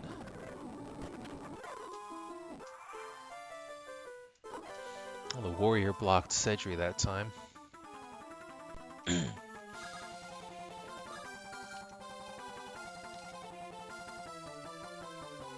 I think I didn't quite catch it, but I think Hero might have actually killed someone, which is better than last time too, because he's injured and he would have moved to attack someone in melee range, and there's no one here. So I think that worked out. So getting him out of there.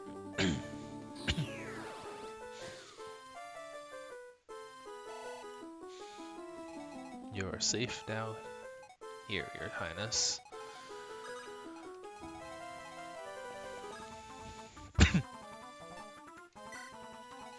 Oops. Was changing my mind and wanted to go the other direction, but alright.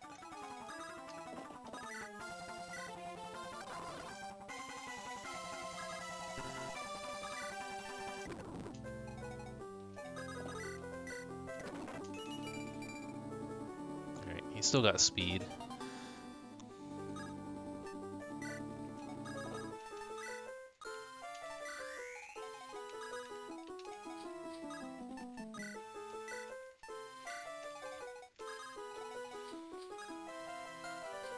Actually, I should use Sylvia to bait these mages, so I'm going to have to deal with them sooner or later.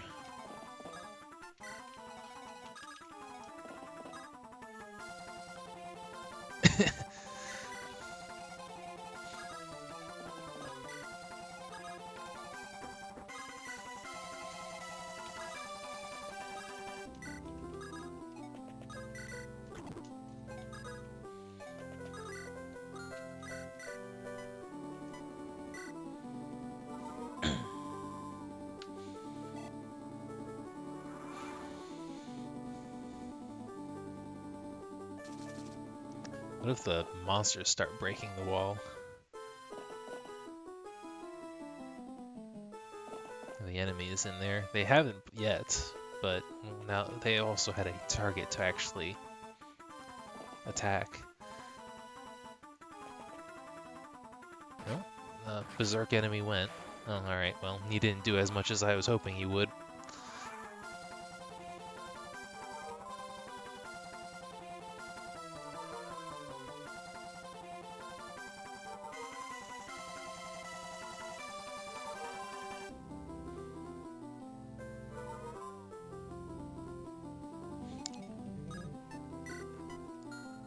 Oops. Yeah, don't need dance animations on.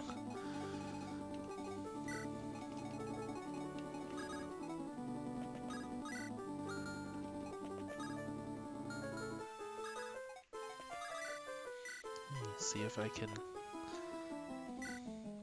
crit. Oh. Take out this guy,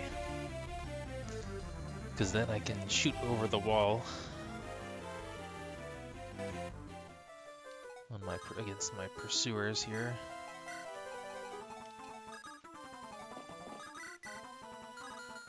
Not that they're doing much. Derek at least spray it should do good.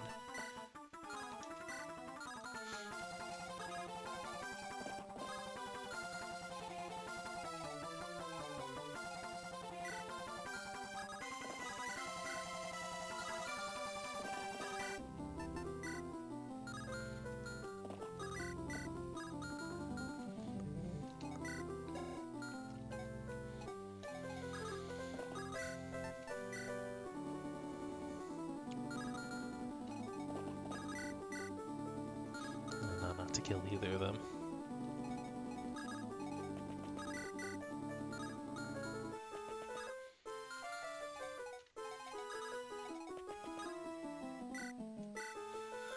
So if the enemies in the box aren't going to break out of the box, then I'm not going to even concern myself with them. A waste of time.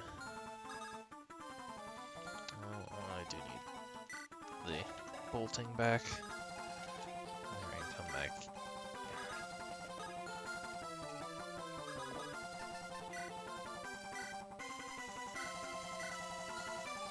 Alright. I keep forgetting he doesn't have Kanto. Who does?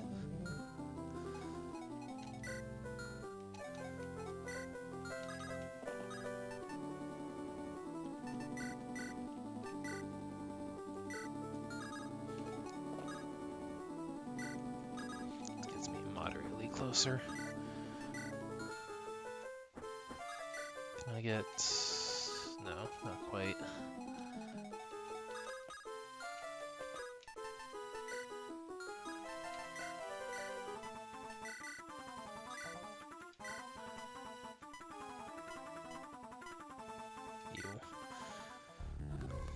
with the magic taken care of, I can defense tank that choke point.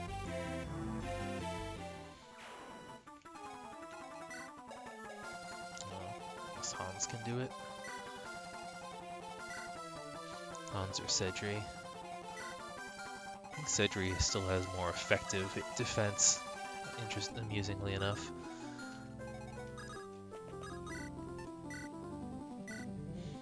I wonder if these guys are going to move now that I've initiated on them.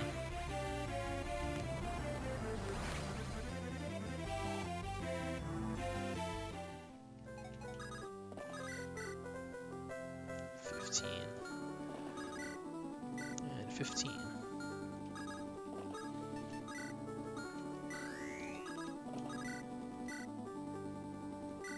This actually still won't kill with a crit, but it'll leave with 3 health.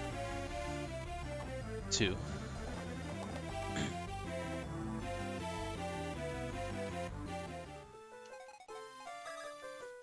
What is this? 12 damage? 15 damage. Oh, yeah. Spur defense. Oh, right, I forgot you were up here. That's, could be a problem. You're in range to hit both. Yeah.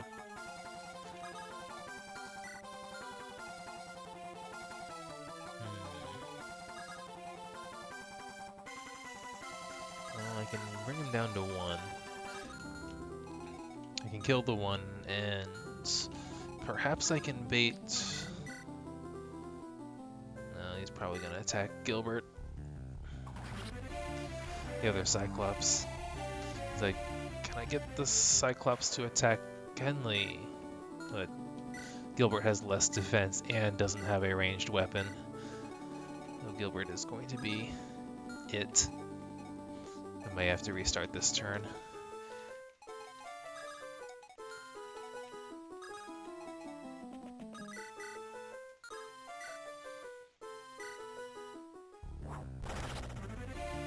All of these enemy sprites female where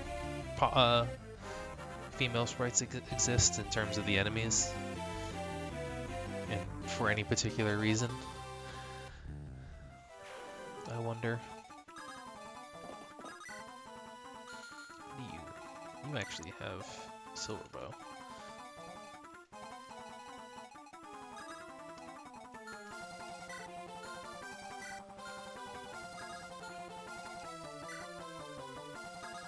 Actually on 2. I want a Berserk again, but I also want to hold on to the Berserk because Berserk could be useful. I guess I will. Actually, this guy, yeah, probably is not going to be able to do 32 damage.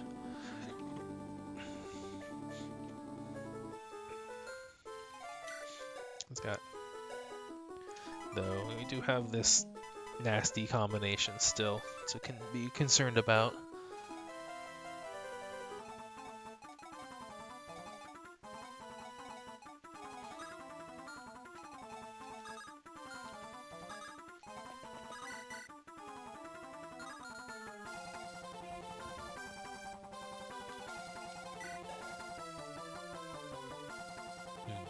He doesn't have particularly good luck to begin with.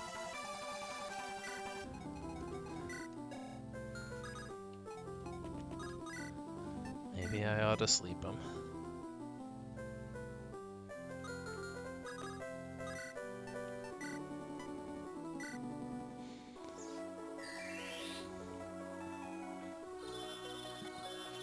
Just because he gives himself 30 plus 30 crit and gives everyone around him plus 10. And I just don't want to deal with that. Doesn't sound like a good engagement.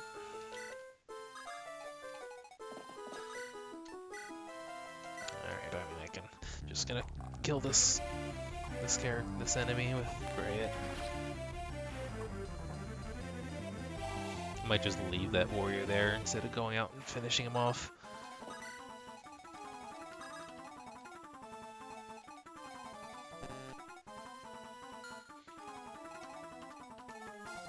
Well, still needs healing.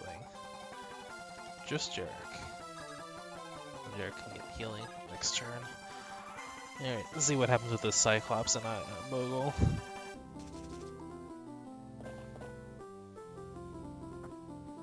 Oh, he targeted Marin. Alright. Should be okay then. As heavy as magic hits me, I don't believe anyone's in danger of being one-shotted by magic from full health.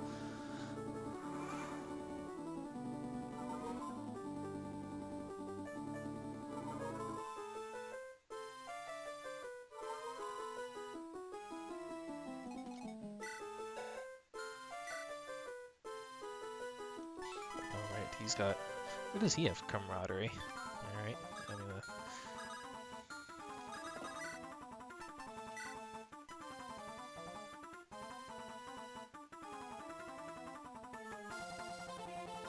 Is this worth using a longbow for? Because longbow has proven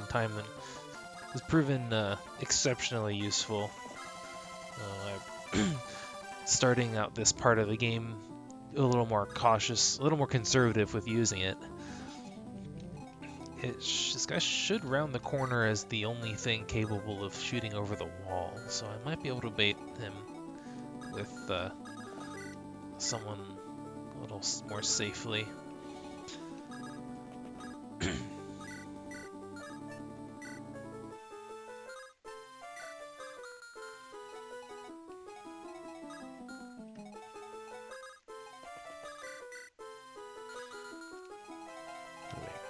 Bring Taylor closer, she might be able to.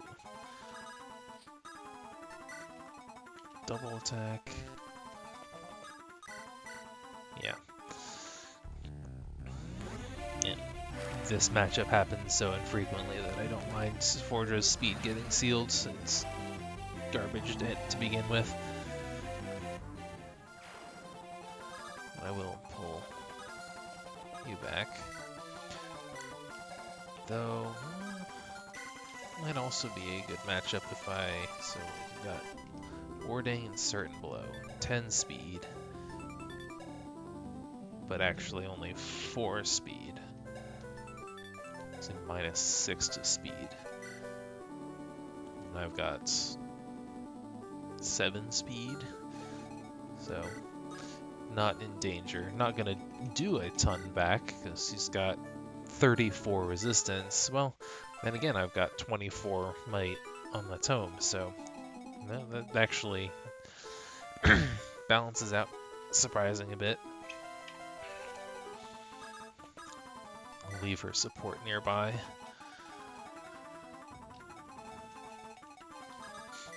then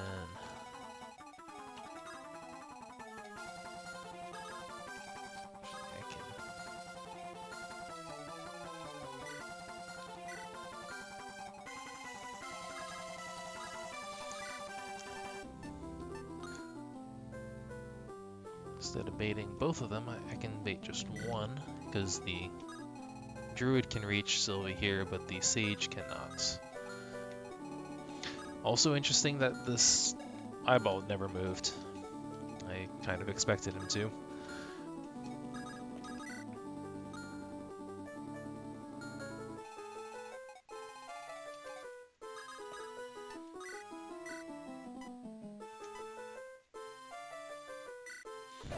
Just bring you closer so that I can deal with you.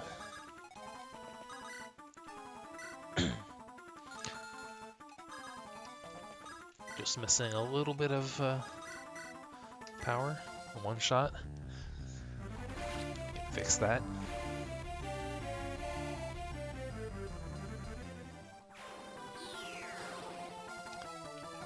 From there, it's just this guy.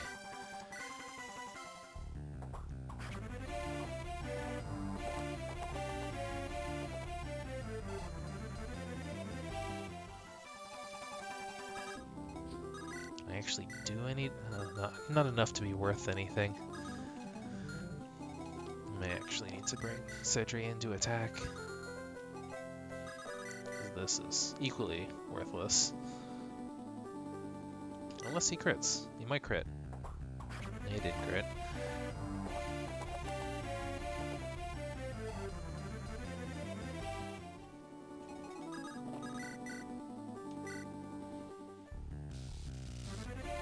Oh, this just barely gets Cedri into range to 2-hit kill.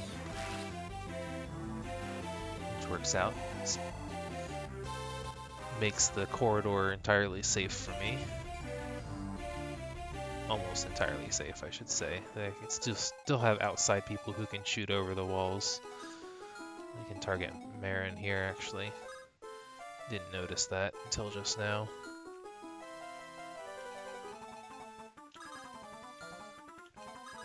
But that is okay. I bring Marin's at full health next to his support buddy. So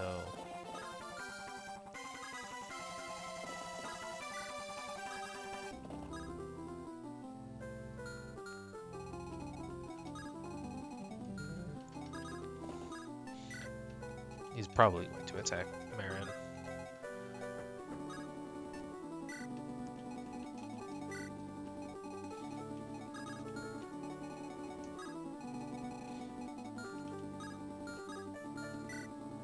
So blade, right? Let's try this Brave Lance, Felix. Show me what you got.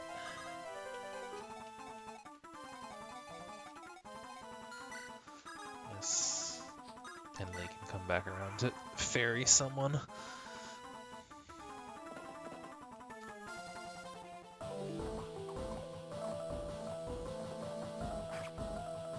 Alright, that's pretty good. I'm not sold yet, but it was a good showing. He does need experience. He's falling behind because his combat was never great.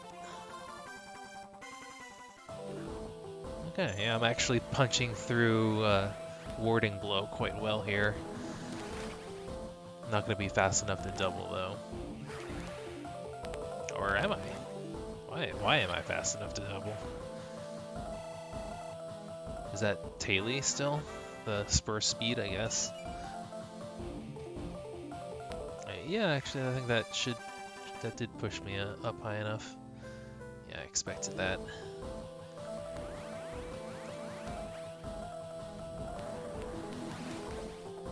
Nice dodge.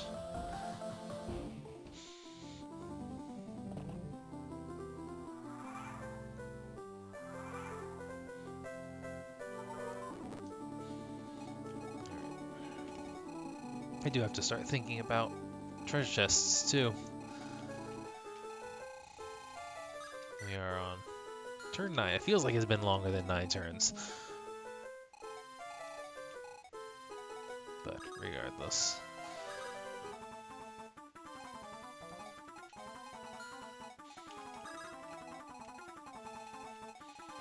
Yes, I will come bash my weapons over here, and I'll start on this.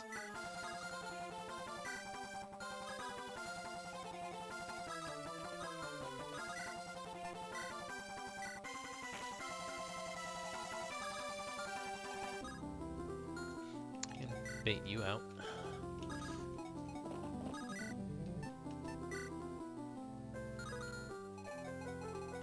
There's no one up here, right? I can just break this outright.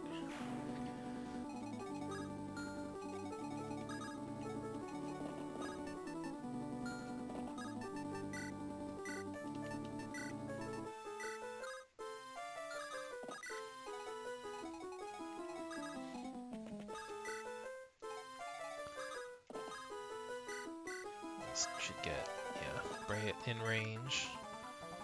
Got Cedri right there to heal up afterwards, and then we'll take on the Sage afterwards.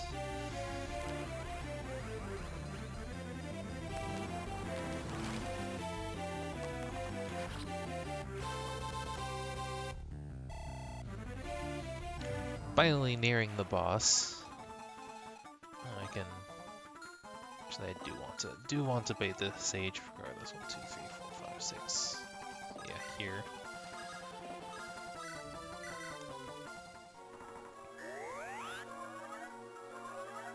Yeah, that thief I never got.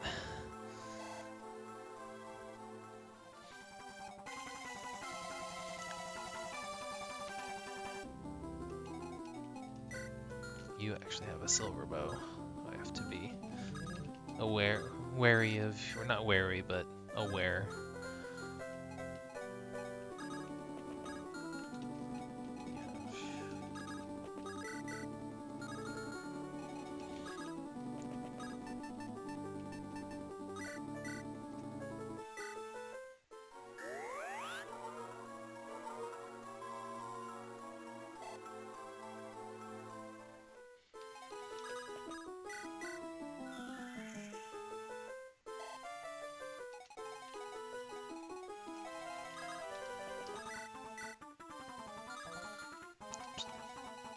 Got a spear and a silver bow. Right. Are these actually dangerous to Felix? He does have 20 defense now. He's going to have weapon triangle advantage on the spear. But this the bow knight can double. The Great Knight cannot. The Great Knight has a chance of Luna though, which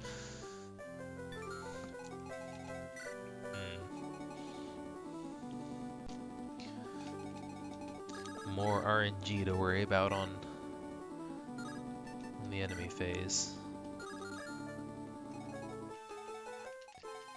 6, 7, 8. 7 move. Okay, so I can actually. Except I don't really want to spend the spear on that.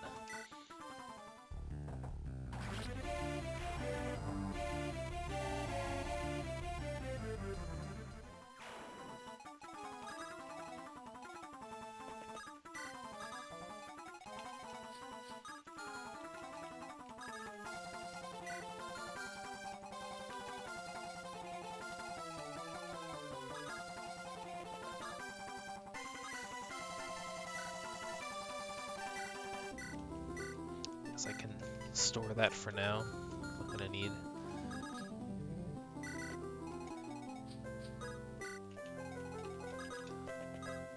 Not big enough. Okay. That's fine.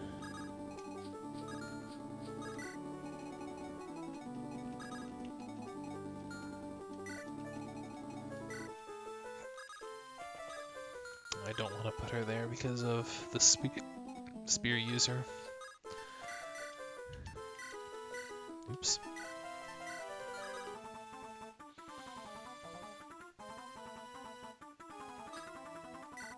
Leaving Taily here, however, would help with the speed issue against the Bow Knights.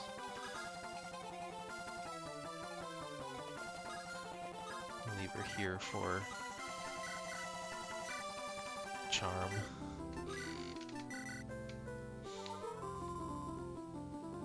Probably should have just left her to use Live to Serve. Right, forgot that he had a ranged weapon too. Though, doesn't, just slows down things a little bit.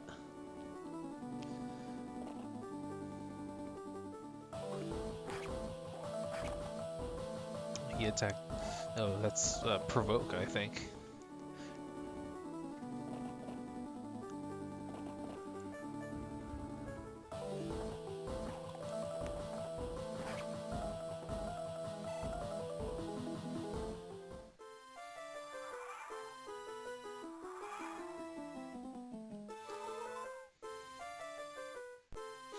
Alright, well,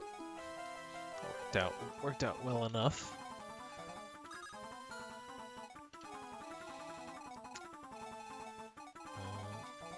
Do you move? You do not move. You do have don't have a ranged weapon, or a long range weapon, which means I can do this.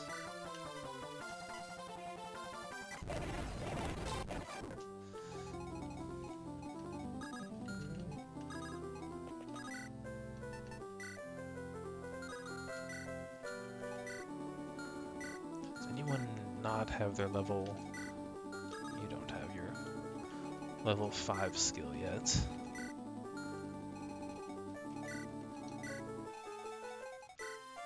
Taylor still doesn't. And I know Felix doesn't. Alright. Gets him another kill.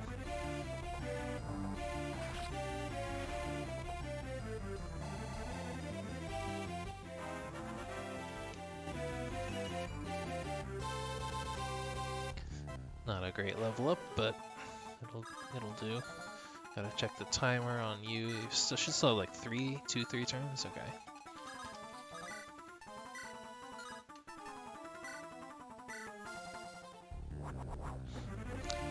Wow. Calm down, Taylor. I know you're averse to bows, but...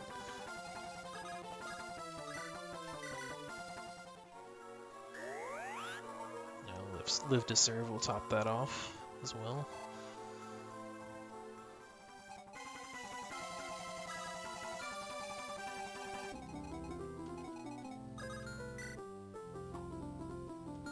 Cassius himself, okay.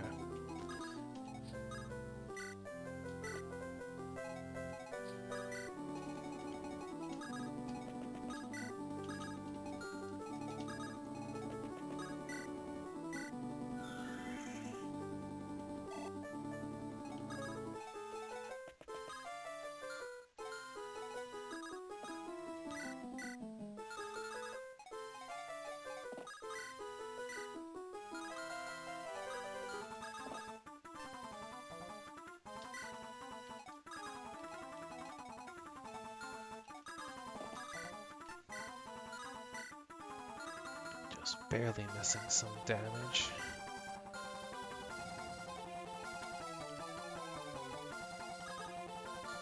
Can I give him something with a little more might, maybe? Do I have anything with a little more might? I do have a Silver Lance here. And this puts her in position to pick up Cassius next turn too, so that works.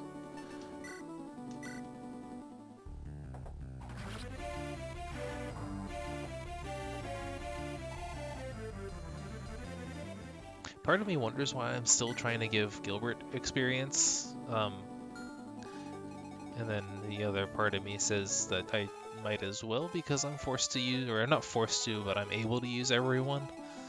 I don't know exactly how much I buy into that. Alright, since he's got an axe.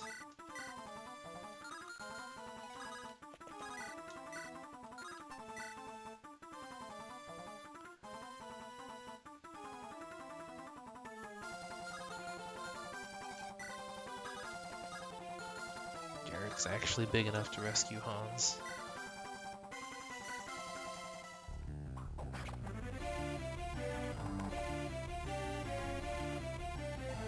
Wary fighters still wearing me down.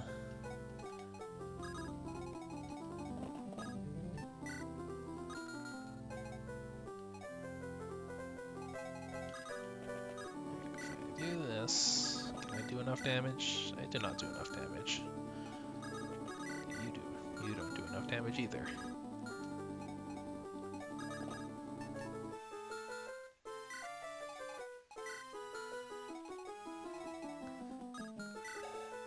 It's so tanky.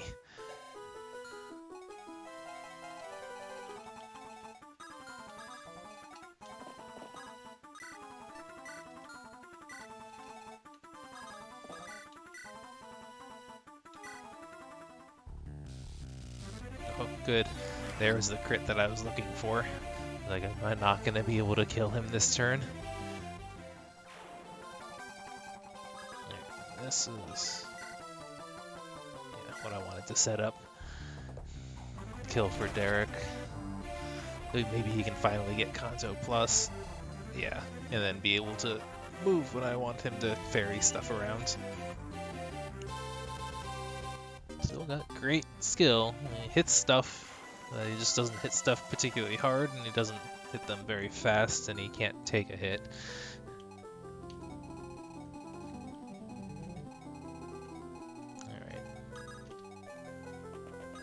Just gotta figure out what to do about the boss, and then this is just counter magic. 17 defense and 83 avoid. 83 avoid, yeah. No, in general, fortunately, skill is not something that I have a problem with. Fortunately. Most of my characters have pretty good skill.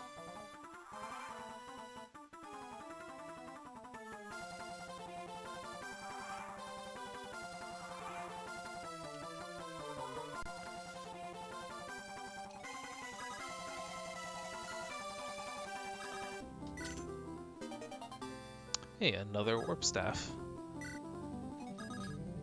Okay.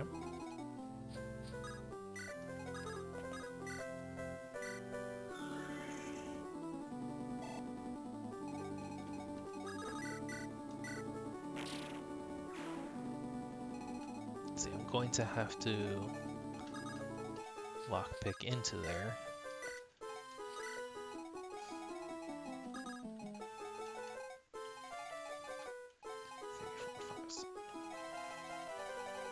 Drop them. We do some rescue drop chains to move around the map a lot. That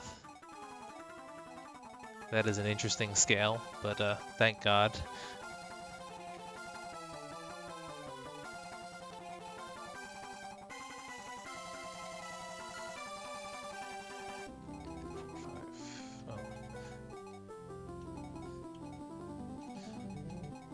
One turn, and then so 5, 6, 7, 8.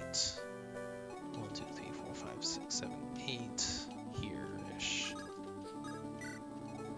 Where am I actually going with him after that? I've got that chest. I guess I can go out the top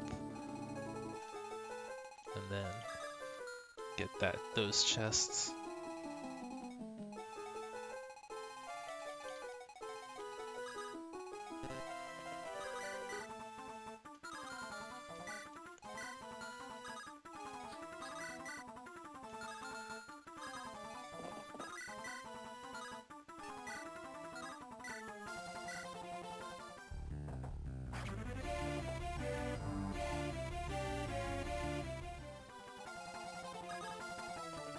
Give everyone a little bit of weapon experience, I suppose.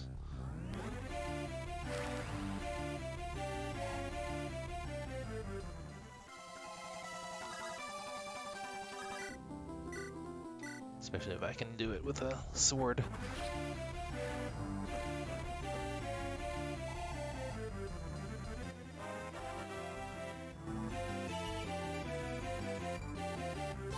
Good level up. I need all the resistance I can get.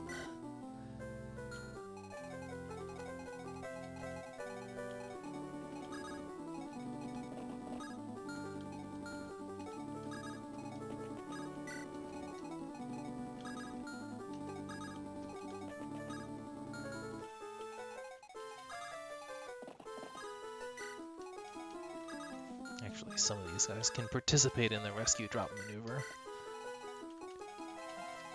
8.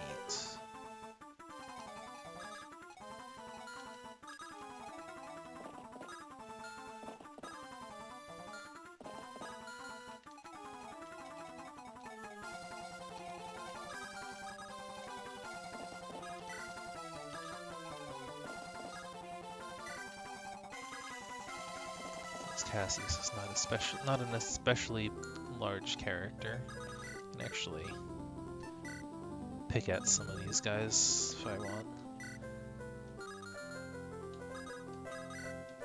Though maybe it's better just to conserve.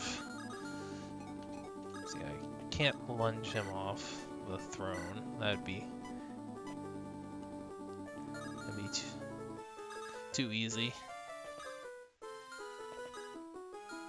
This is 1 to 2 range, right? Yeah.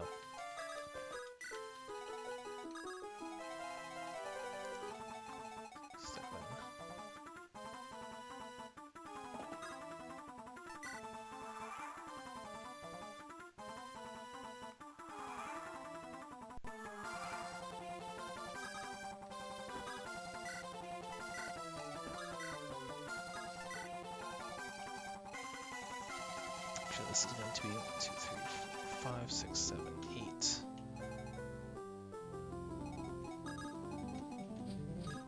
actually a little bit off.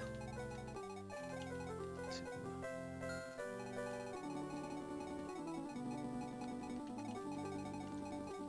6, 7, 8. 1, 2, 3, 4, 5, 6, 7. No. 1, 2, 3, 4, 5, 6, 7, 8.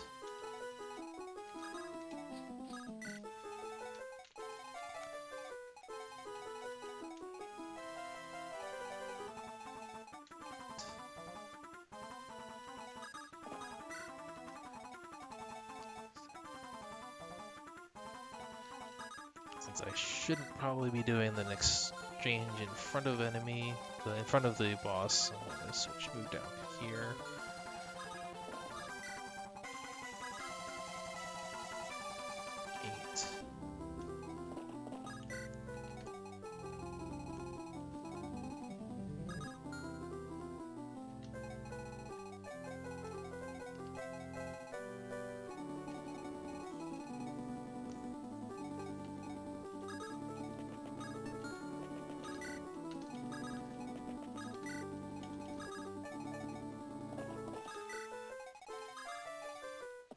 And I could actually mess with this a little bit with smite and reposition if I really wanted to as well.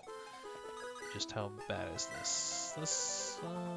It's not great, but it's not as awful as I was afraid it might be.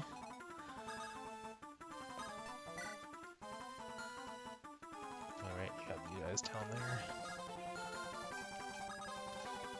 Felix is kind of on his own since he's big. But I can pick up Fairy Fordra.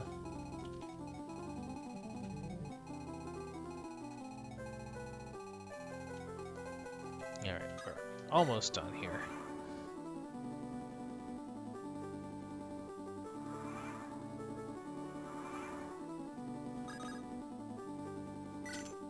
Oh, actually, I can set this up back to the way I had it.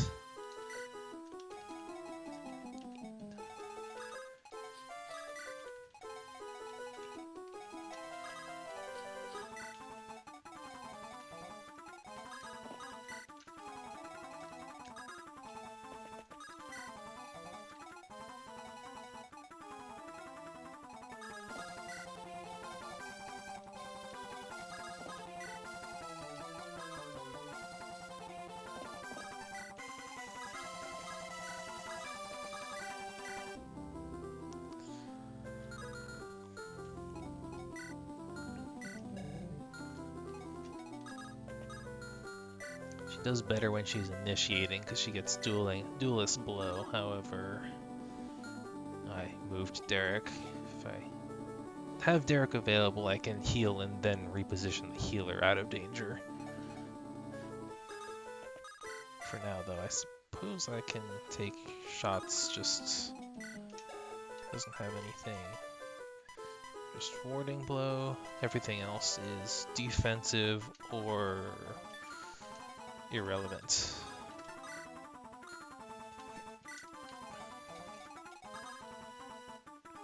I can't give the spur strength either, as much as I want to. Or the spur res. Both of those would be nice.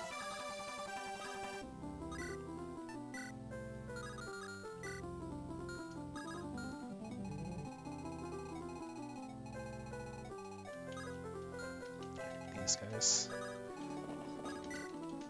give the holding cell some space because there are enemies in there that can shoot over the walls.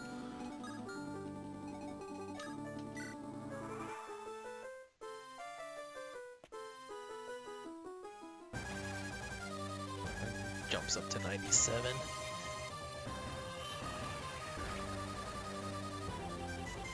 Do I hit him back? Nope. And this is basically how I have to deal with the boss. I'm sure I can set up some more favorable situations than that, but body ring. That's good. Should also be a little bit wary. Make sure that opening treasure chests isn't a trigger for reinforcements appearing.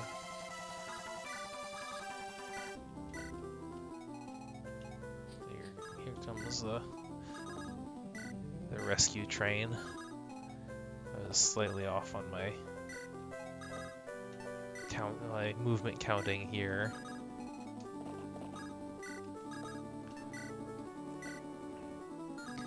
That's how we get characters from one side of the map to the other side in one turn.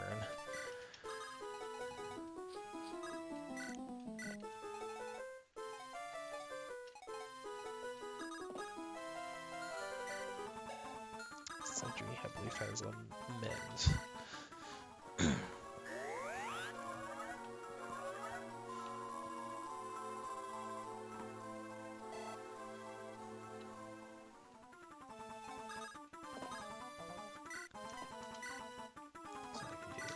That now. I go fetch the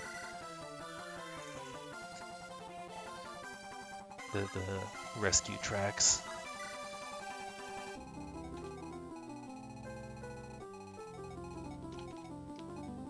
She's at full. Support's nearby. I'm gonna swing over here where I can get Fordra's support as well.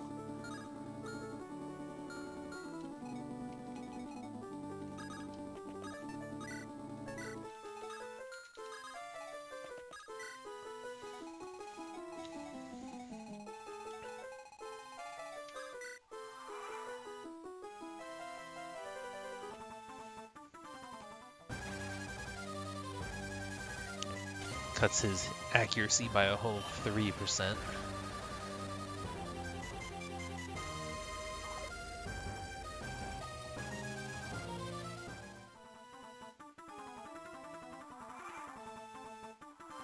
Wonder what would happen if I had dropped Gilia in front of Valamor.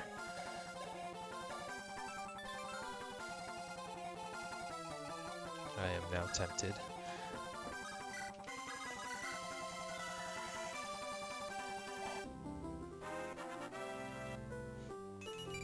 Since I'm not exactly getting real far with him on my own, at the moment at least.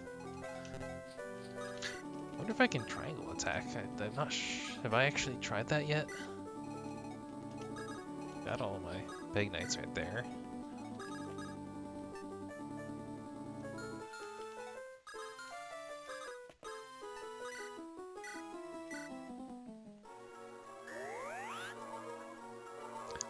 Fordra has ordinary staff music.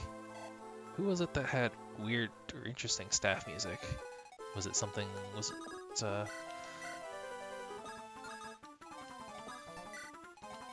as much the character, the staff itself that I was using at the time?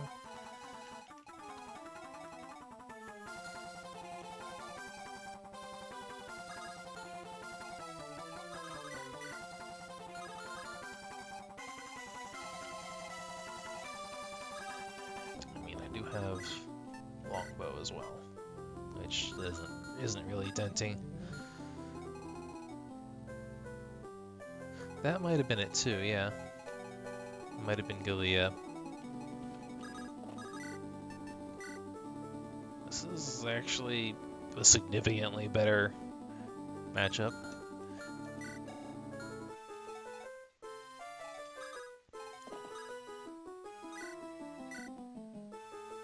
I actually have a 90% chance of hitting him. That's a certain blow at work there.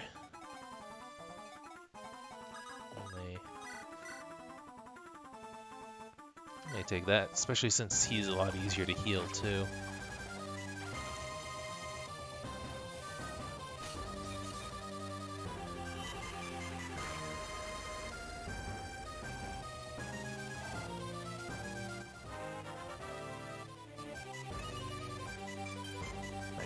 Strength and defense. And HP and skill. Alright, and he can hit and run.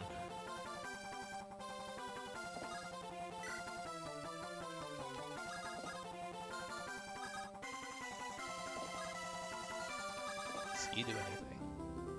Substantially less.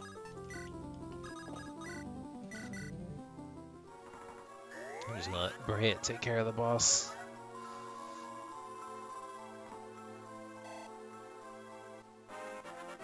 Cool. More defense. More. I do have to rescue Fordra.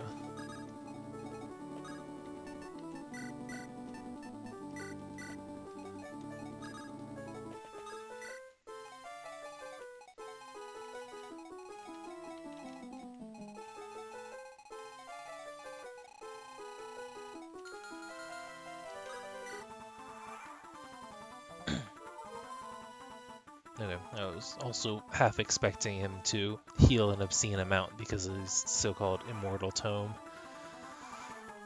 I actually don't care enough about Gilia versus Valamor to actually wait in order to bring him over. I'm just gonna finish him off. We'll test the triangle attack though. I'll do that right now. Who has the best damage output?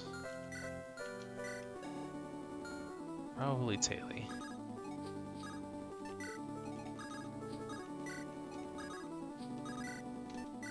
Taily wants the level up anyway. Hey, nice.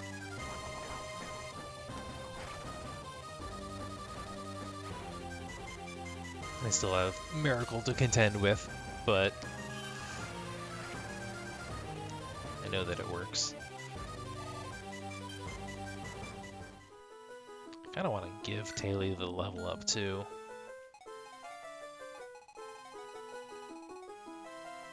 So I may actually hold up here. Still have fairly negligible.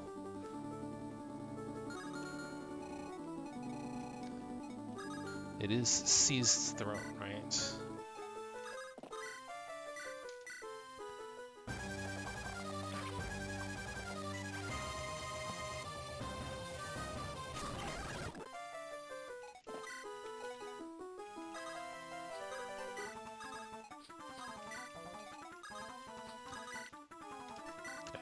I can do it with an iron. Do it with the sword. Yeah, that should work. It's a 3 times multiplier. She still needs the S rank on her spears, her lances, though.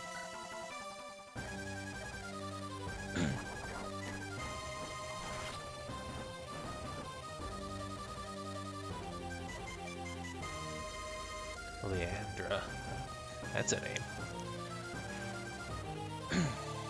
Now I just have to open the last only one more treasure chest, and then I can seize the throne. Can I use it? That's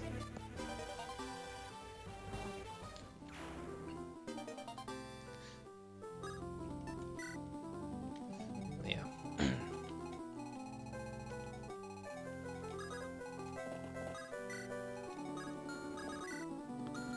I want to heal, but heal staff uses are fairly precious. Though you got almost 30 on your heal staff, so that's okay.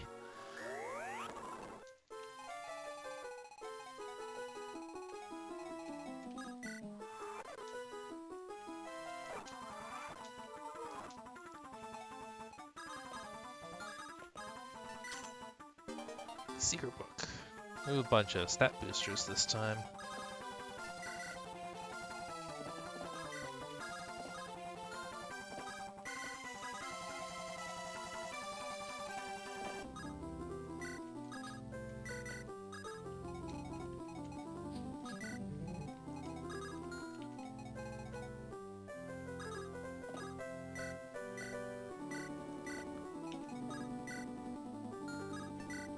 Just double check.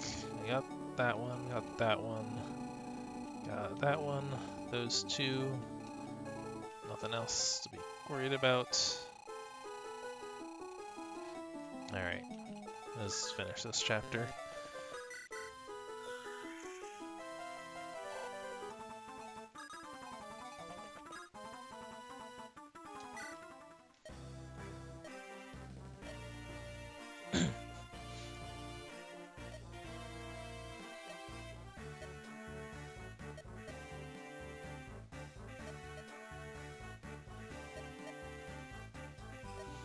Yeah, he kind of came around all of a sudden.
Well, have you tried turning it off and on again?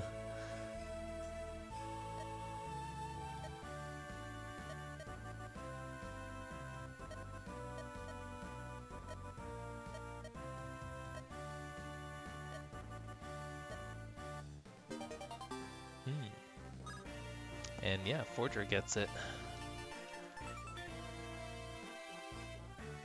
That is quite the tome. I was gonna say it seems a little weighty, but or I was already giving her divine, so it's not that different.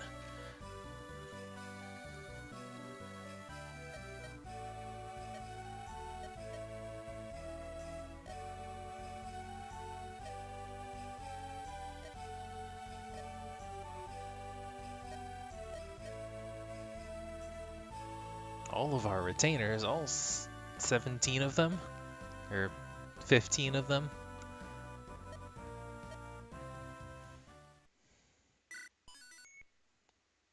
Well, there's another chapter, which means there's not a happy ending. I'm gonna check things out as usual and then call it a night.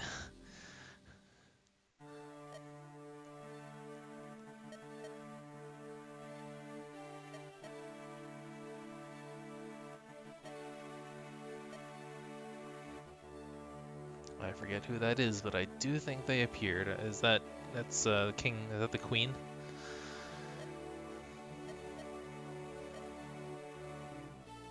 Yeah, Palia.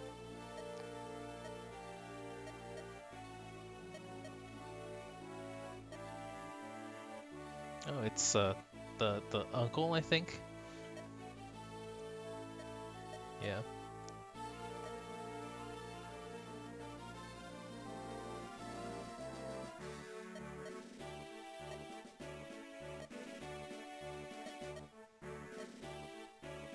I'm still not entirely sure I have a read on the uncle. Because he definitely used us earlier.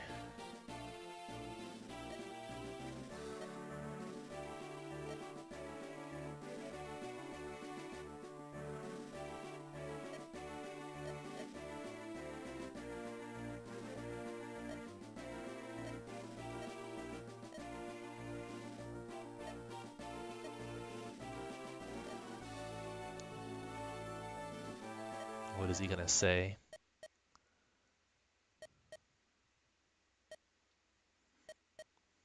He's in love with Fordra.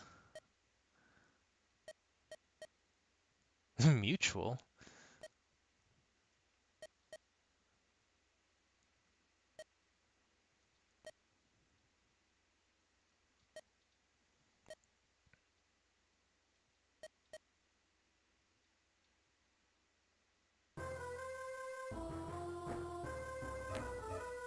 Oh boy.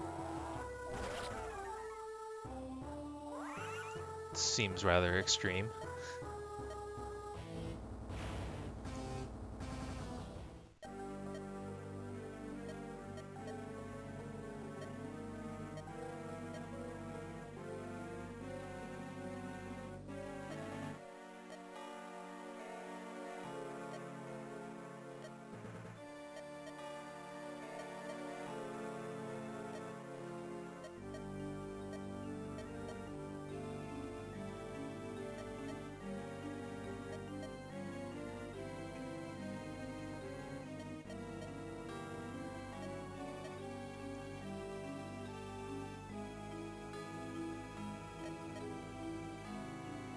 Those with the disease are never human, so they aren't human.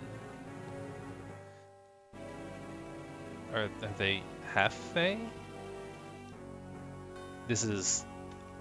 That was a point that I mentioned earlier, that I'm not sure if it's just because I haven't played it straight through and I'm not able to remember the specifics of earlier conversations, but I think even with the earlier conversations, it wasn't clear enough at the start what, I guess, race Cassius and Fordra are.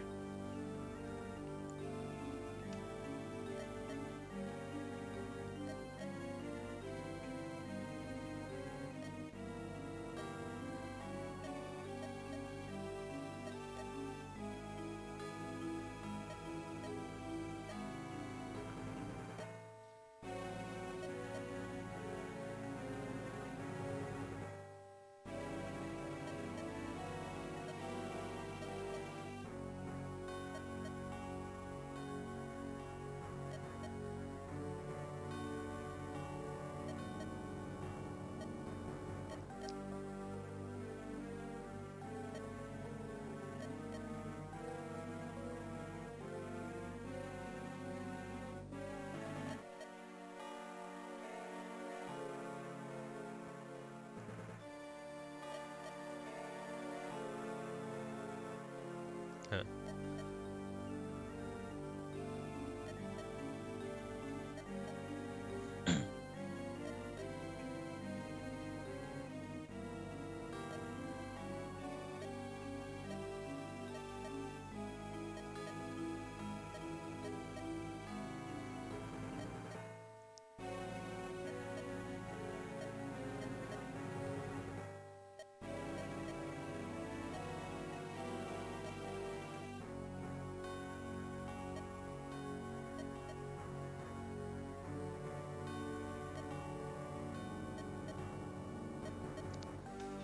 Oh, so it's just a Punnett Square deal.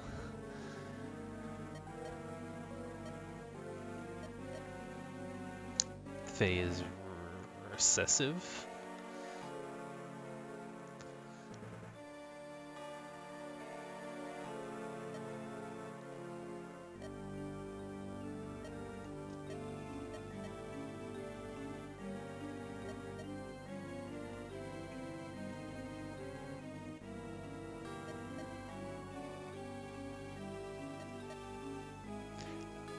I think it might have been a little hasty just to kill him, though. Like, you could have talked him around. He didn't seem that unreasonable. Especially if you have a solution to this plague deal. Suddenly Fordra is no longer plagued. If she's able to produce an heir, he wouldn't have any objections anymore. She is of noble heritage, so I don't think that should have been an issue. Not to mention she and her brother have been a great service to the crown recently.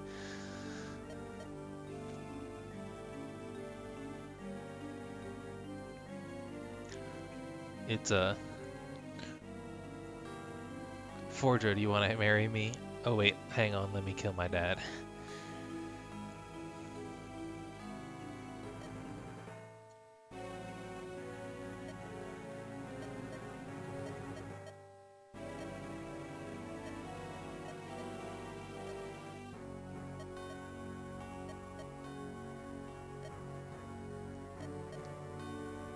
Aside from that particular point where I think that Galia is being incredibly hasty, I do like this turn of events, and I think the history that they just explained was an interesting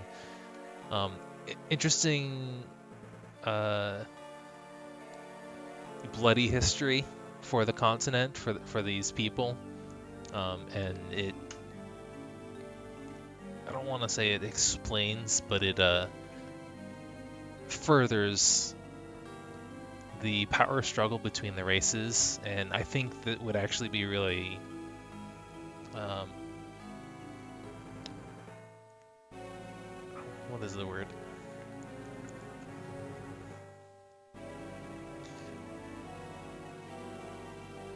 Intriguing, I guess, or is definitely has a good amount of complexity to it, um, and is the kind of thing that I would expect from a Fire Emblem game, which not all hack writing can achieve. Um, I do wish that the relationships between the races was a little more explicitly explained, because there were quite a few examples throughout the plots, if I remember correctly. Um, but the power struggle between the races, their relationship, and their pasts was never quite made clear enough for this to have had quite the impact that it could have if that sort of information was um, a bit better presented. Um, and part of that might have also been me stumbling through the whole slavery bit for a while. I spent a good 7 to 8 chapters, if not 10 chapters, still kind of confused about whether the slavery was racially motivated or not, and I ultimately came to the conclusion that it wasn't. Though this revelation also kind of throws that into question, because this was a lot of the struggle does seem to have been originally based on a racial power struggle between the humans, the Fae, and the half-Fae. And I think it might be the half-bloods that are kind of mixing me up a bit.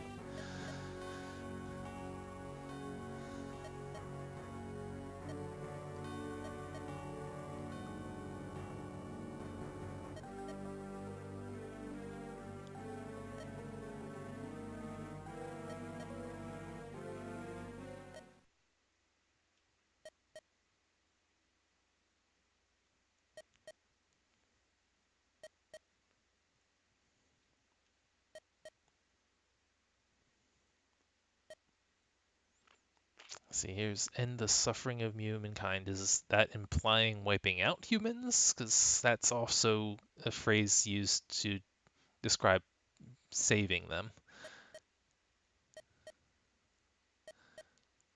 Yeah, that's okay. He's eating them all.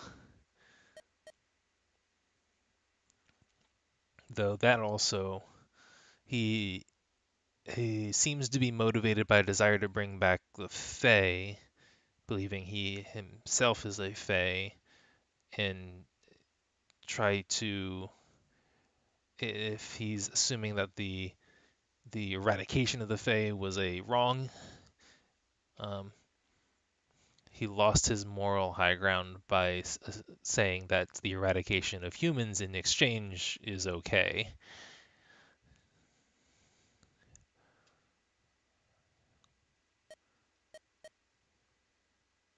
Cassie's like, uh, you make an interesting offer.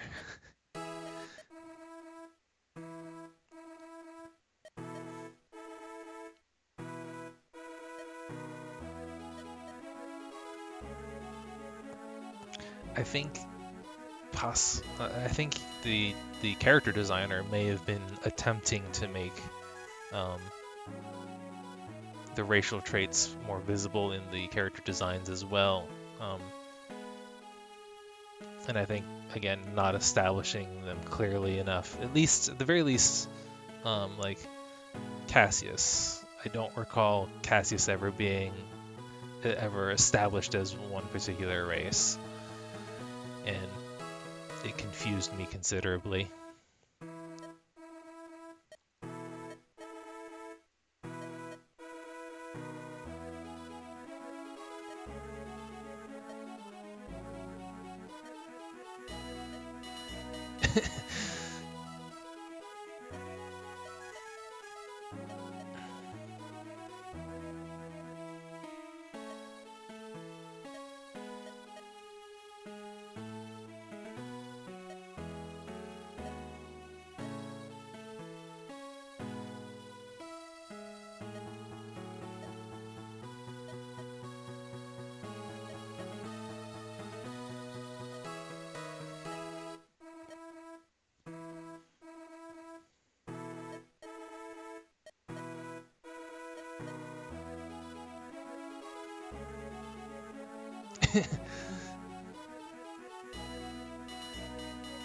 Well, he said he did account for it, but it's just not elegantly.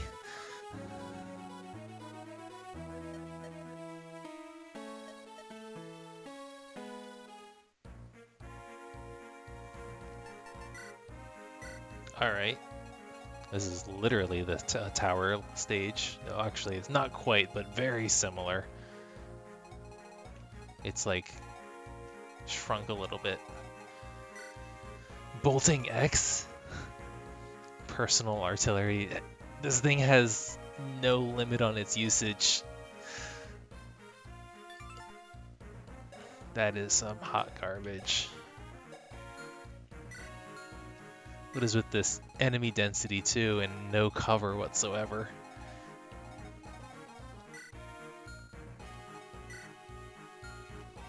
They've named something new now. Brave Bow. Sword Slayer and Brave Axe. Swap Bolt? How could this be used?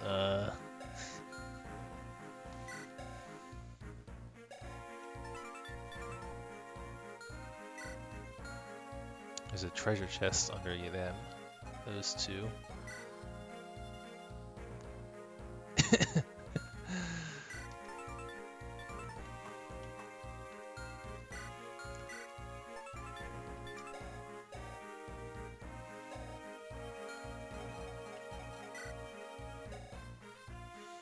Wary fighter Gorgons were and always have been evil.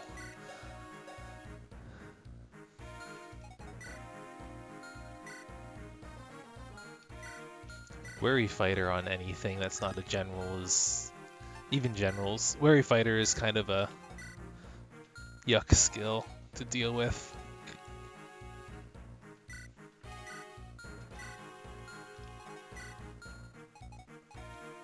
It definitely seems to favor enemies, since even player characters, even my slowest characters, are usually not in danger of being doubled.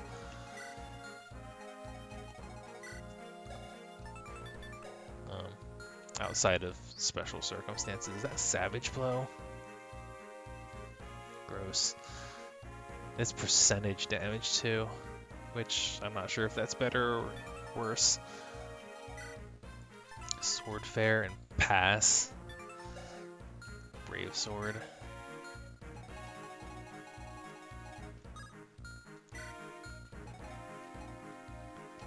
Well, I can...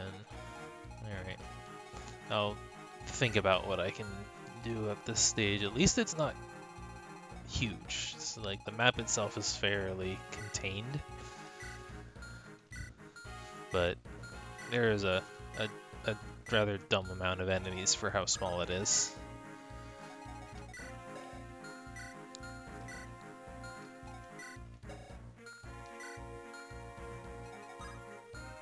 And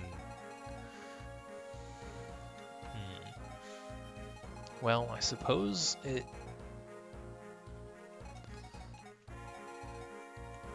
is open in the center, but there are bottlenecks along the sides. So I suppose how bad this gets will depend largely on the reinforcements. If they start throwing siege tomes at me in bulk, like they did that one time, then no, that would be awful. But I think my strategy for the next time with this one is probably going to be diving into the side corridors where I can...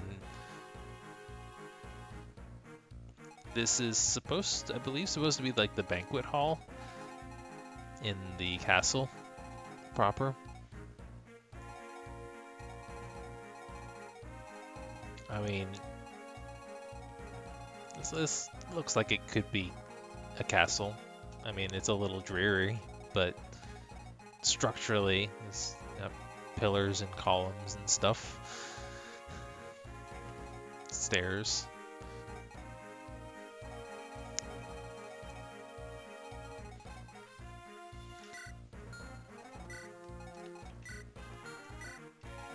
all the brave weapons is next level nonsense too.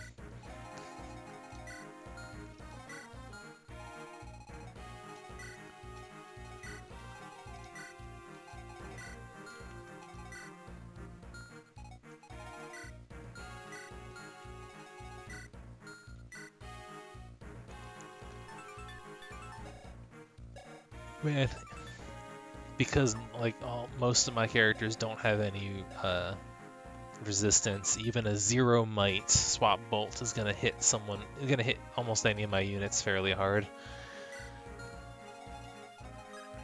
Fortunately, they only have one. Then it's just Crimson Eyes, which boosts their 24 magic up by another 14.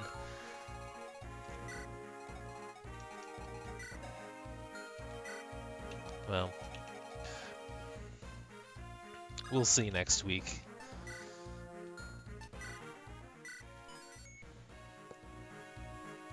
I think I'm getting a little bit better at dealing with the first turn nonsense. So, anyway, thanks everyone for tuning in, and I tentatively planning to continue next week. I don't think there's anything. I don't have anything going on. Yeah. So, yeah, should be good to keep going next week on Saturday. So, yeah. Anyway, thanks again, and good night.